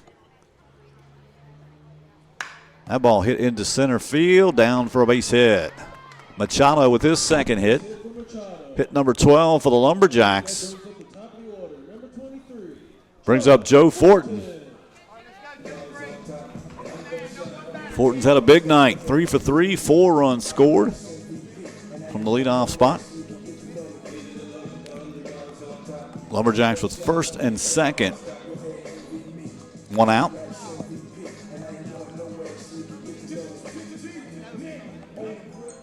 The Lumberjacks game with Strasburg that was rained out last night has not been rescheduled, although it's looking like it's probably going to be the 17th, which is 2 weeks from tonight. Both teams off that day. First pitch to Fortin outside a ball. 1 ball, no strikes.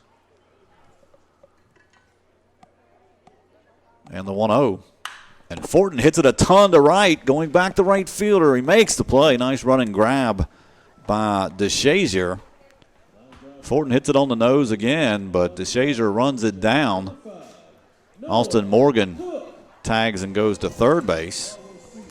So runners at the corners with 2 outs. And the hitter is the second baseman, Noah Cook. Cook has reached 3 times, 0 for 2, but does have 2 walks and a run scored.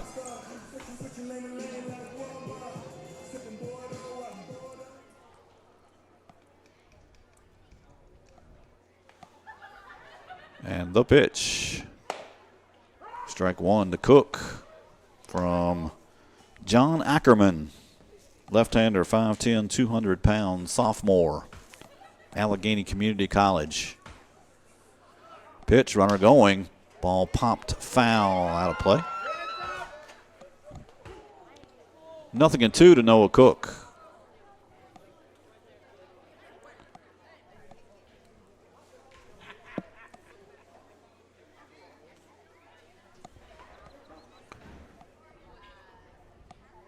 Lumberjacks have scored in every inning except this one. Here's the 0-2. Strike 3 called. Lumberjacks leave 2 on. Through 6. It is 7-1 Jacks. This is Valley League Baseball.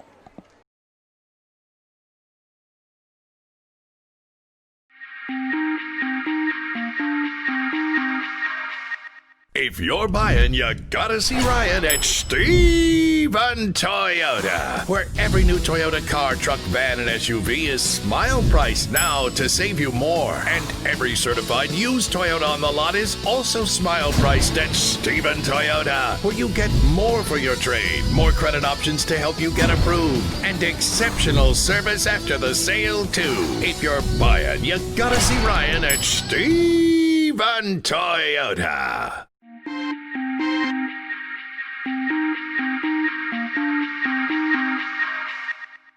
Pitcher for the Lumberjacks here in the 7th. It's right-hander Carson Werman, 6'7", 195 out of Center College and Alexandria, Kentucky. And he'll go against shortstop Jacob Jablonski. Jablonski, Sanchez, and Warner scheduled for Woodstock. Jablonski 1 for 2.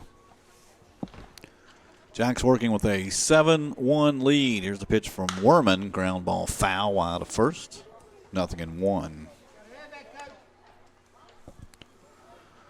7-12-1. 7 runs, 12 hits, 1 error for the Lumberjacks. 1-4-1 for Woodstock. Lumberjacks trying to hand the River Bandits their first loss of the year. Pitch misses to Jablonski. 1 ball, 1 strike.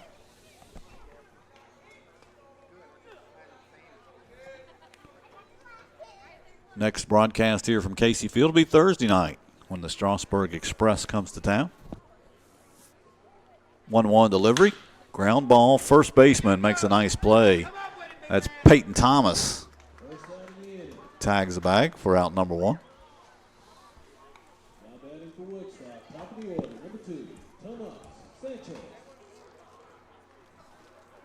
Top of the lineup for the River Bandits, Tomas Sanchez. 1 for 2.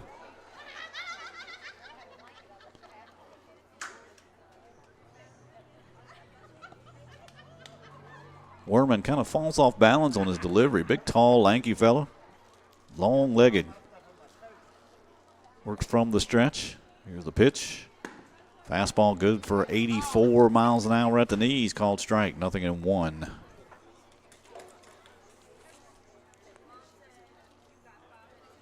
Don't forget to stay tuned for our post-game show tonight. We'll have our player of the game as well as a visit with Alex Kotheimer, the head coach of the Lumberjacks.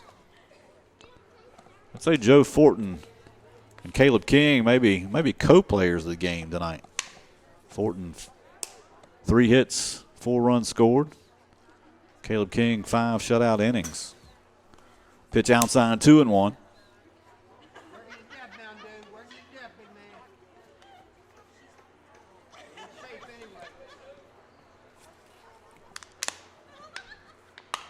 Don't forget you can watch these games on Facebook, the Valley League Facebook site. You can see all the games, and of course the Lumberjacks on the Lumberjack Facebook page. Pitch swung on a miss, 2-2 to Tomas Sanchez.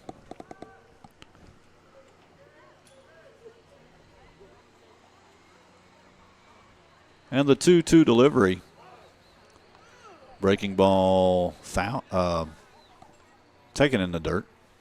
Checked his swing, did Sanchez. 3 balls, 2 strikes. Cody Warner on deck for Woodstock.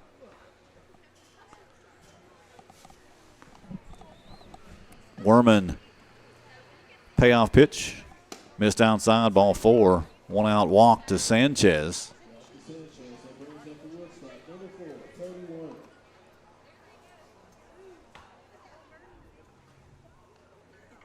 Here's the left fielder, Cody Warner.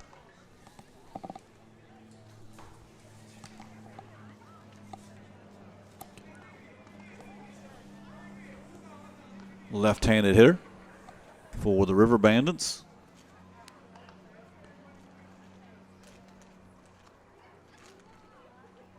And the pitch misses inside the ball.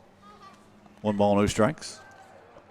Only run for Woodstock tonight, a solo homer off the bat of Aiden Nagel, leading off the 6th. 1-0 pitch. That one hit into left. Going back and making the play is Fortin. For out number 2, Sanchez will retreat to first. Here is Nick Halisa. He's 0 for 2 with a hit by pitch in the 5th.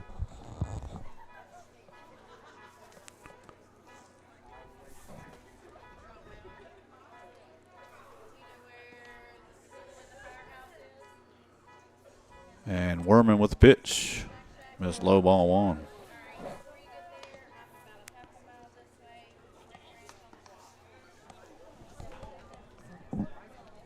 Werman, the 3rd pitcher for the Lumberjacks. Caleb King working the first 5. Cody Woodring working the 6th. That ball goes all the way to the backstop. And moving up on the wild pitch is Sanchez. Might have crossed up his catcher there. As Austin Morgan will take a trip out to talk to Carson Werman.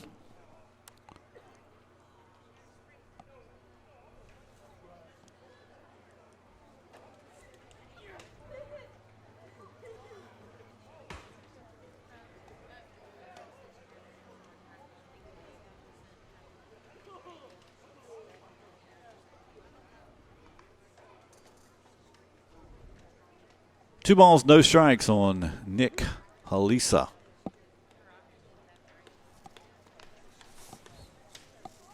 A Hokie from Virginia Tech.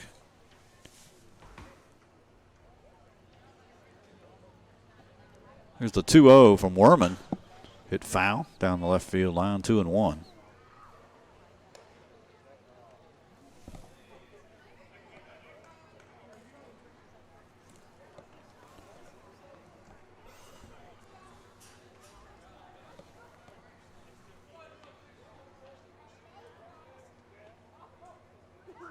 Two-one pitch in the air, center field. Austin Davis going back. Did he make the play? He did. Austin Davis with a running play, dived at the end and made the play up against the fence to end the inning. It's time to stretch. Bottom of the 7th. 7-1 Lumberjacks. This is Valley League Baseball.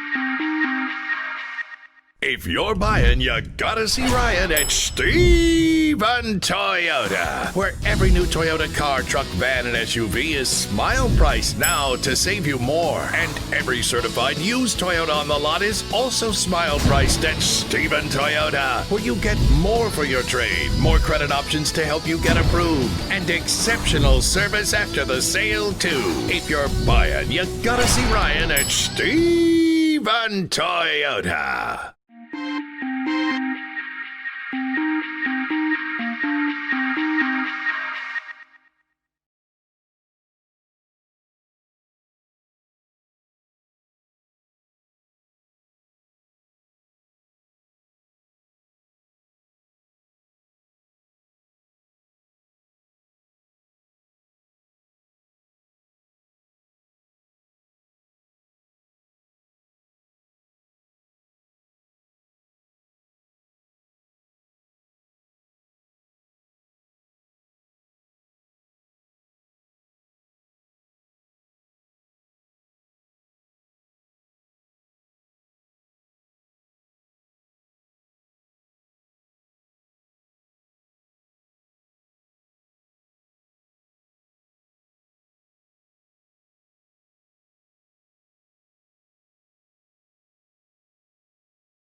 Takes the ball low.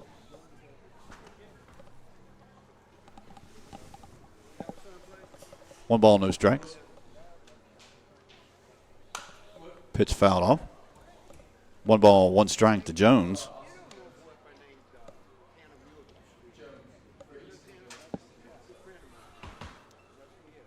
(7-1) Lumberjacks.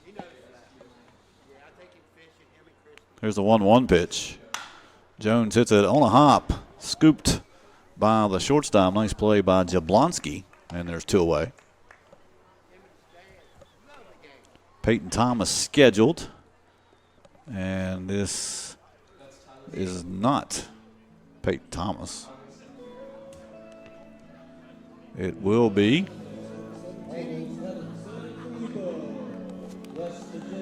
Sanfilippo pinch hitting for the Lumberjacks. He'll hit for Peyton Thomas.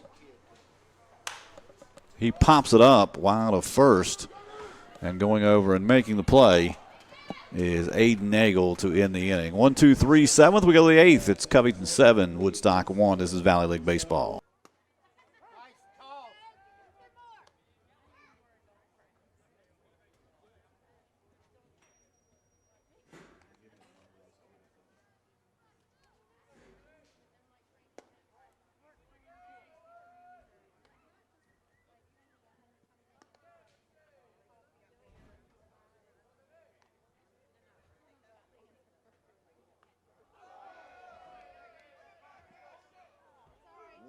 By the hit by pitch.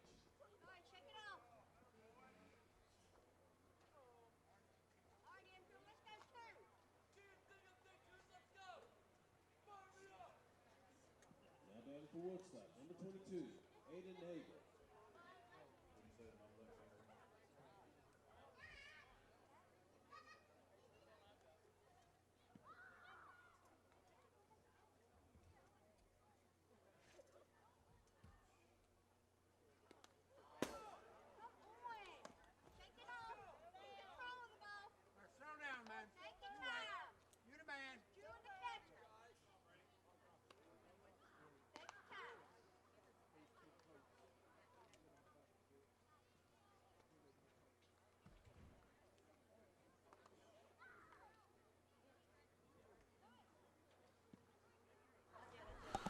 All right, back at Casey Field, had a little scoring malfunction there and lost an inning, so I had to go recreate that. Sorry about that. Brady Bash is the new pitcher for the Lumberjacks. His first appearance of the year. He's from New Jersey Tech. He hit pinch hitter Caleb Ward here in the 8th, and the count is 2-0 to Nagel.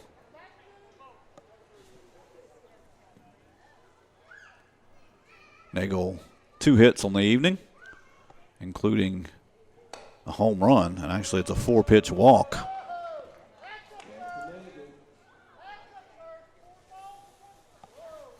So first and second, nobody out, and it'll be a trip from Greg Stegani, the Lumberjack pitching coach. We'll take a timeout. First and second, nobody out, 7-1 Jacks, top of the 8th. We'll be right back.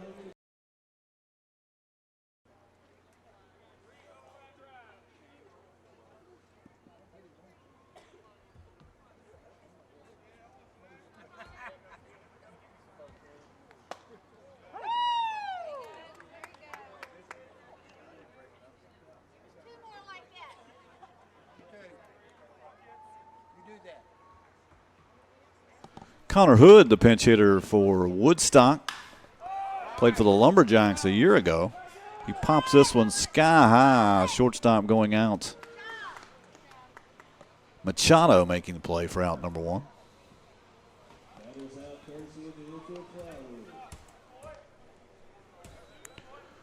So 1 down, Hood retired for the right fielder. It's supposed to be DeShazier, and it's not. It's going to be number 6. Andrew Pugalelli is pinch hitting here. So a scorekeeper's nightmare tonight. A lot of changes. 1 ball, no strikes. To Pugalelli. Pugalelli from VCU. Pitch a called strike, 1-1.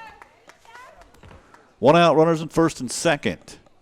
Caleb Ward was hit by a pitch. Nagel walked before Connor Hood popped out. 1-1 pitch is hit on the ground and into left field for a base hit. Runner will be held, and the bases are full for Woodstock. Pugalelli with the pinch hit single. Bases loaded for Woodstock. And this is supposed to be Michael Morale. It is.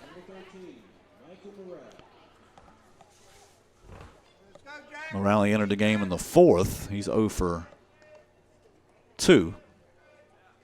Bases loaded for Woodstock against Brady Bash, 6'2", 190 from New Jersey Tech, Westchester, PA. Breaking ball called strike. 0-1 the count on Morale.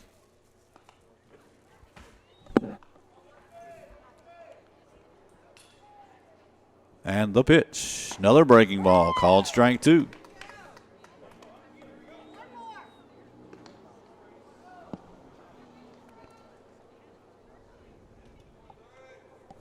Trying to see if there's any more changes in the field for the Lumberjacks. I think we got them all. 0-2 pitch, and that hit Morale. And that'll force home a run. So now it's 7-2 Lumberjacks.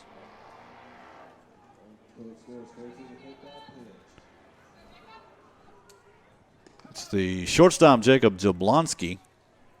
And looks like we got a pitch and change, and we'll be back. 7-2 Lumberjacks. This is Valley League Baseball.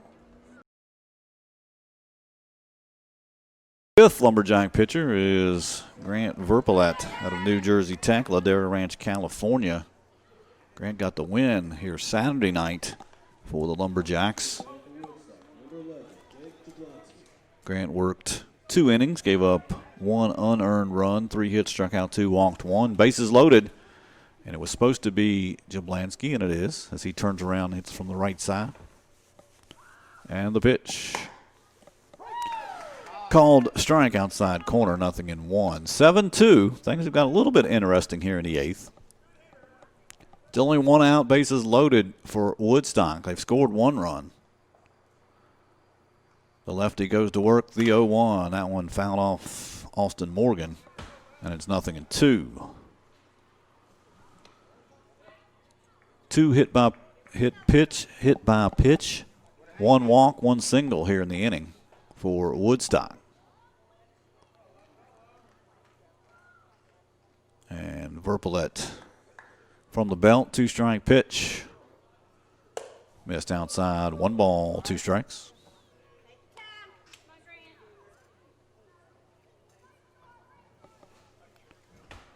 I walked outside there a minute ago, and the crowd has definitely dwindled from what it was.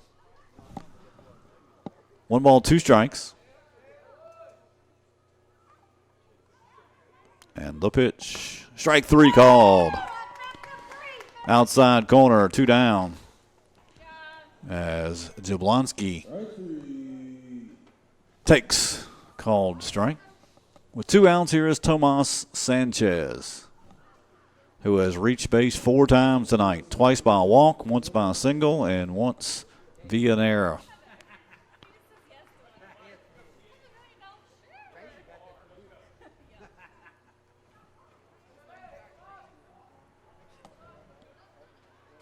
And Verpillet goes to work with the bases loaded. Here's the pitch. 1 ball, no strikes. Important at bat here. I mean, you're just 1 pitch away from being out of the inning 7-2 or being a 1-run game. There's the 1-0 delivery. Squibbed foul.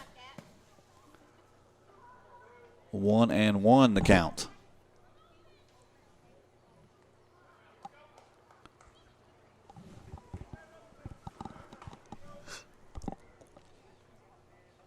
(7-2) Lumberjacks.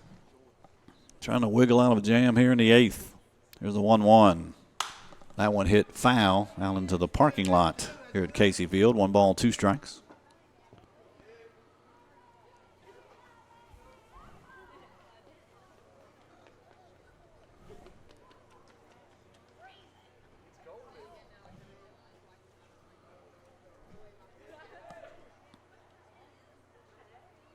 And the 1-2 called strike 3. Great job by Grant Verpillet. Goes in and gets a pair of strikeouts, leaves the bases loaded, and ends the inning. 7-2 Lumberjacks. We go to the bottom of the 8th. You're listening to Valley League Baseball.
Logan Amos, first pitch swinging, and he does hit the ball up against the wall, extra bases, as Logan Amos hits for Antonio Brown and rocks one off the center field fence for a double.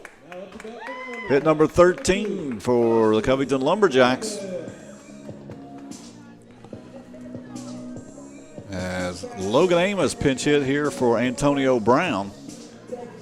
He's on second, nobody out, and it's the center fielder, Austin Davis. 7-2 Jacks, we're in the 8th.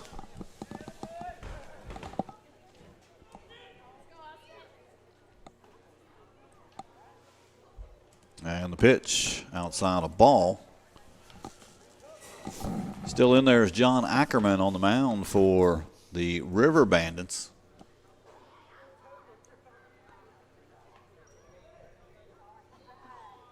1-0 pitch. Missed outside. 2-0. Austin Morgan on deck for the Jacks. Here's the pitch. Missed. 3-0.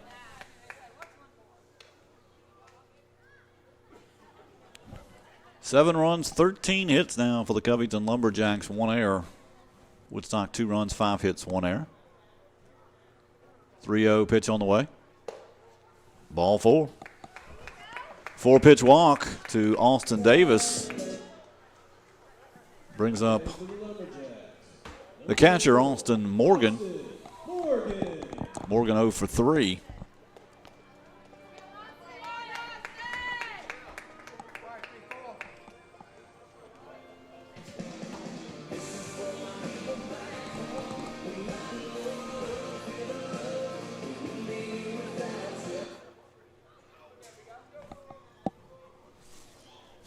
And the pitch from Ackerman popped foul.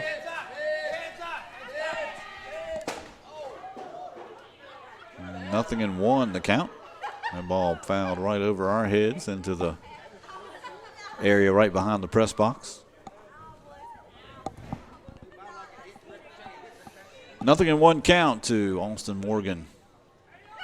Reached on a fielder's choice in the first, struck out in the third, grounded out in the 5th, walked in the 6th. And the pitch. That one hit sky high, center field. Sanchez under it. Squeezes for out number 1. 1 away.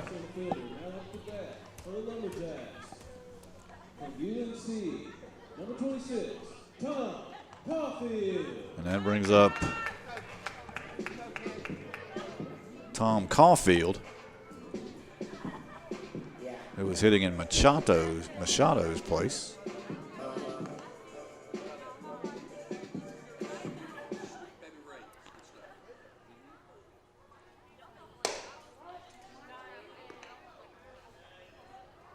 And he takes a ball.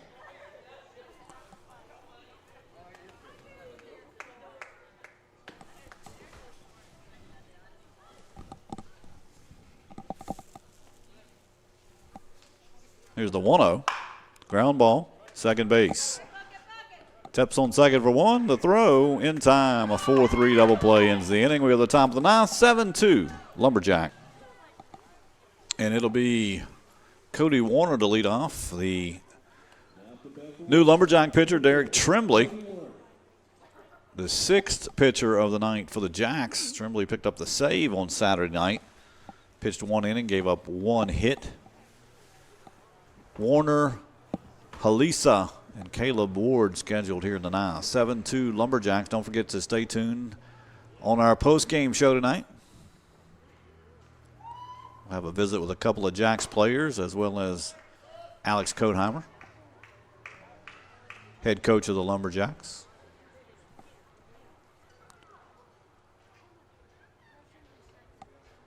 Tremblay misses with the first pitch, the 1-0. He runs it up there for a called strike, 1-1.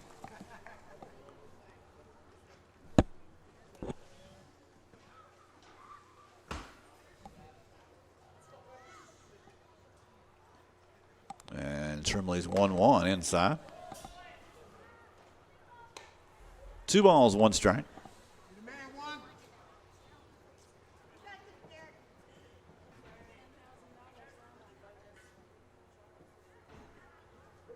And the pitch from Tremblay. Missed, 3-1. Breaking ball. Misses to Warner. Warner 0 for 2. Has a sacrifice bunt and a walk.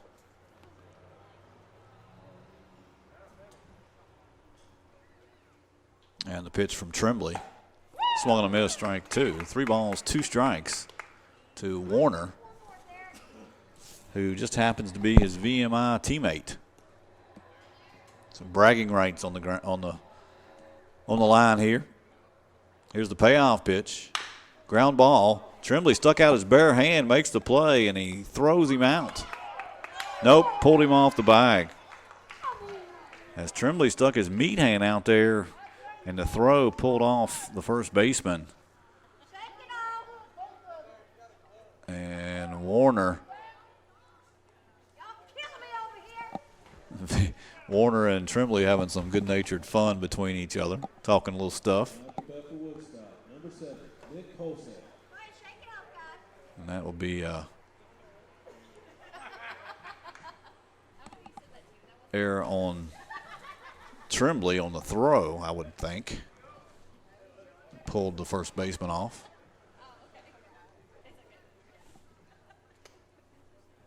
Third baseman Nick Halisa at the plate. He's 0 for 3 with a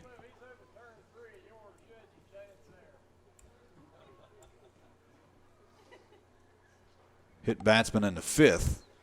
Tremblay's pitch fouled off, 0-1. 7-2, top of the ninth. Stay tuned for our post-game show, and we'll go ahead and tell you we're going to talk to, hopefully, we'll get Caleb King up here as well as Joe Fortin. Pitch outside. 1-1 to Halisa. Woodstock's battled. They loaded the bases, scored 1 run on the 8th.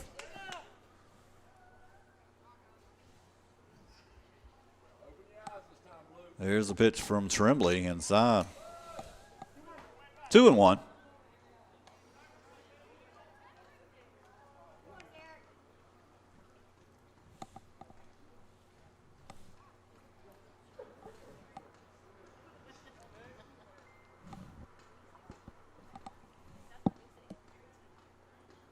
Tremblay gets his sign from Austin Morgan.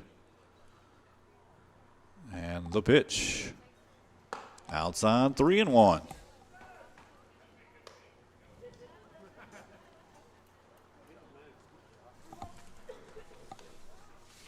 Lumberjacks will see Woodstock again next Thursday, the 13th, at Woodstock.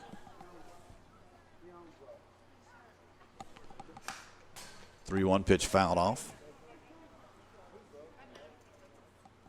And then the third meeting between the two teams is on the last week of the season, Sunday, July 21st, when the River Bandits come back to town. Don't forget Woodstock at home tomorrow night. For you River Bandit fans, come on out to Central High School. Here's a payoff pitch from Tremblay, fouled off.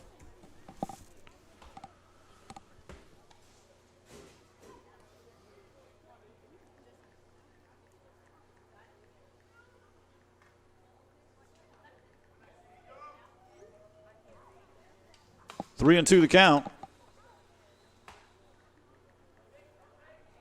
And again, a payoff pitch. Fouled off. Final score tonight, Winchester defeating Percival. Winchester getting their first win of the year in a battle of winless teams. Winchester wins at 7-3. Turks and Braves, there is no score on the internet, but I did see a score earlier on Twitter, so they are playing.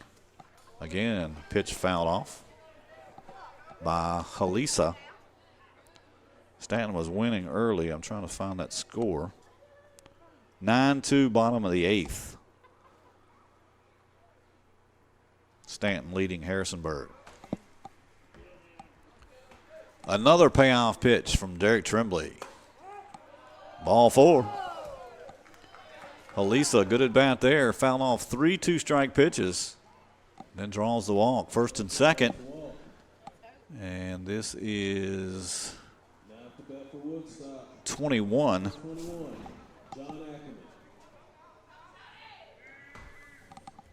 John Ackerman hitting for himself.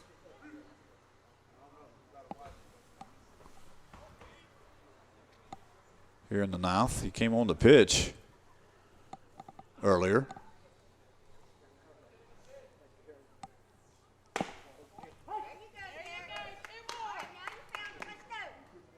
There's a called strike to Ackerman.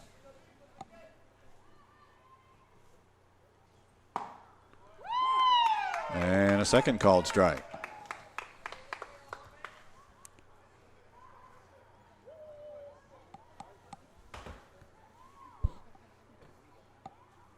The 0-2. Missed high. 1 ball, 2 strikes to John Ackerman. His first at bat of the night.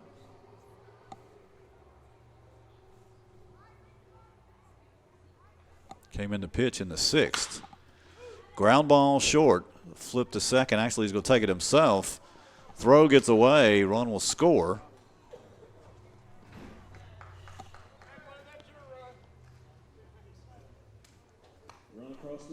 So Ackerman reaches on the fielder's choice.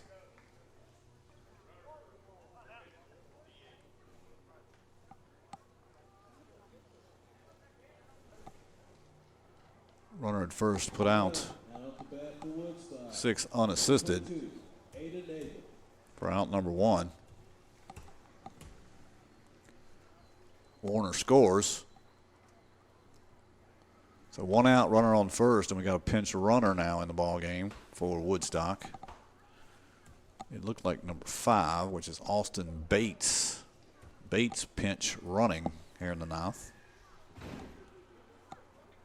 The hitter is Aiden Nagel. 1 out, 7-3.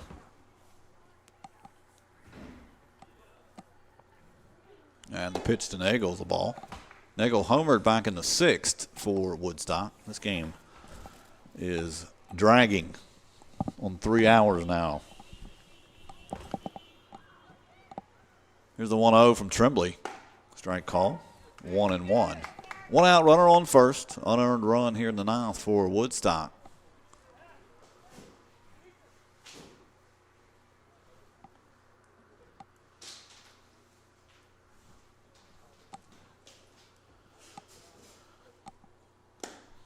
Pitch cut on and missed. Strike 2.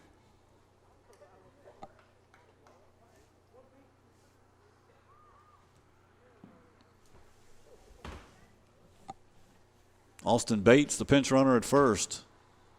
With the 1-2 delivery from Tremblay. Missed low, 2-2.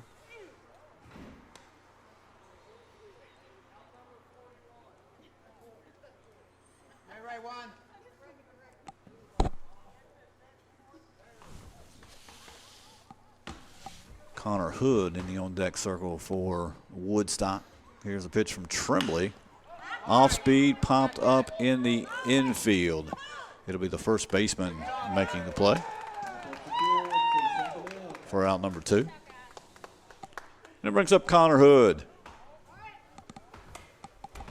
Woodstock second baseman came on to pinch hit in the 8th. He's 0 for 1.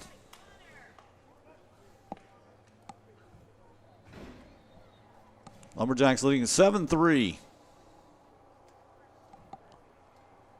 Trying to get that final out.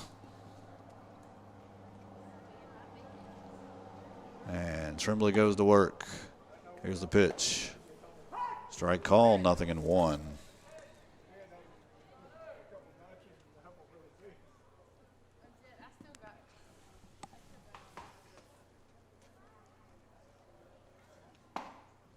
Oh, 1 froze him, and it's 0-2 now on Hood. I mentioned in his last at bat, Connor played for the Lumberjacks last year. He's from Seton Hall, Shrewsbury, Pennsylvania.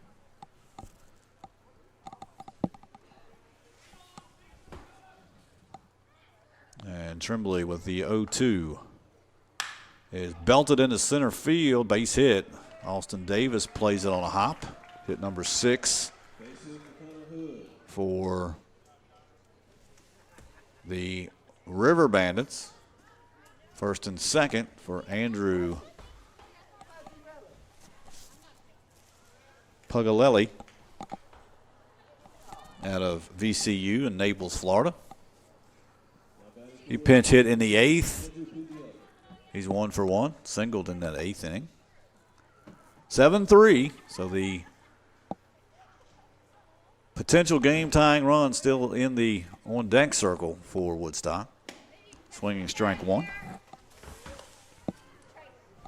Been a little sloppy down the stretch for the Jacks, but they built a comfortable 7-0 lead early, or through 5.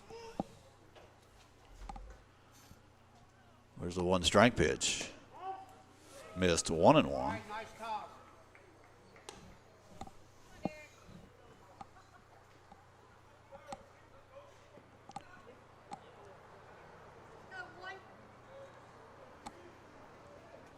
And Trimbley set. Here's the 1-1. Ground ball, second baseman with a backhand, a flip to short, and the side is retired, and that is the ball game. The Lumberjacks win at 7-3. We're going to keep the stream going. We'll have our post-game show here in just a few minutes. Hang with us. We'll be right back. 7-3 Jacks defeat Woodstock. A couple of stars from tonight's game. First, Joe Fortin, the leadoff hitter for the Lumberjacks tonight. 3 hits, 4 runs scored, set the table. Joe, congratulations on an outstanding game. First, talk about the game. You guys, seems like base runners all night for you guys. 7 runs may have been the least amount of runs we could have scored tonight. But definitely. But definitely, put the ball in play. Took advantage of some walks. But talk about your approach, and are you used to being in that leadoff spot? Usually not, but I mean, like you said, we all just put the ball in play, and it was a good all-around team win. Right. Yeah. All right. So you've an interesting path to Covington, Virginia. Yeah. Los Angeles to Rhode Island to Covington, Virginia. How's that happen? Well, I got a lot of family back east in Rhode Island, so when it came down to it, it was a good opportunity to go play baseball there. And just got set up with my coach back at URI coming down here, so just happy to be here. Good. All right. Well, congratulations on a great game, and we'll see you again. Appreciate it. And Caleb is not here? Okay. So we'll talk to Alex Kotheimer real quick.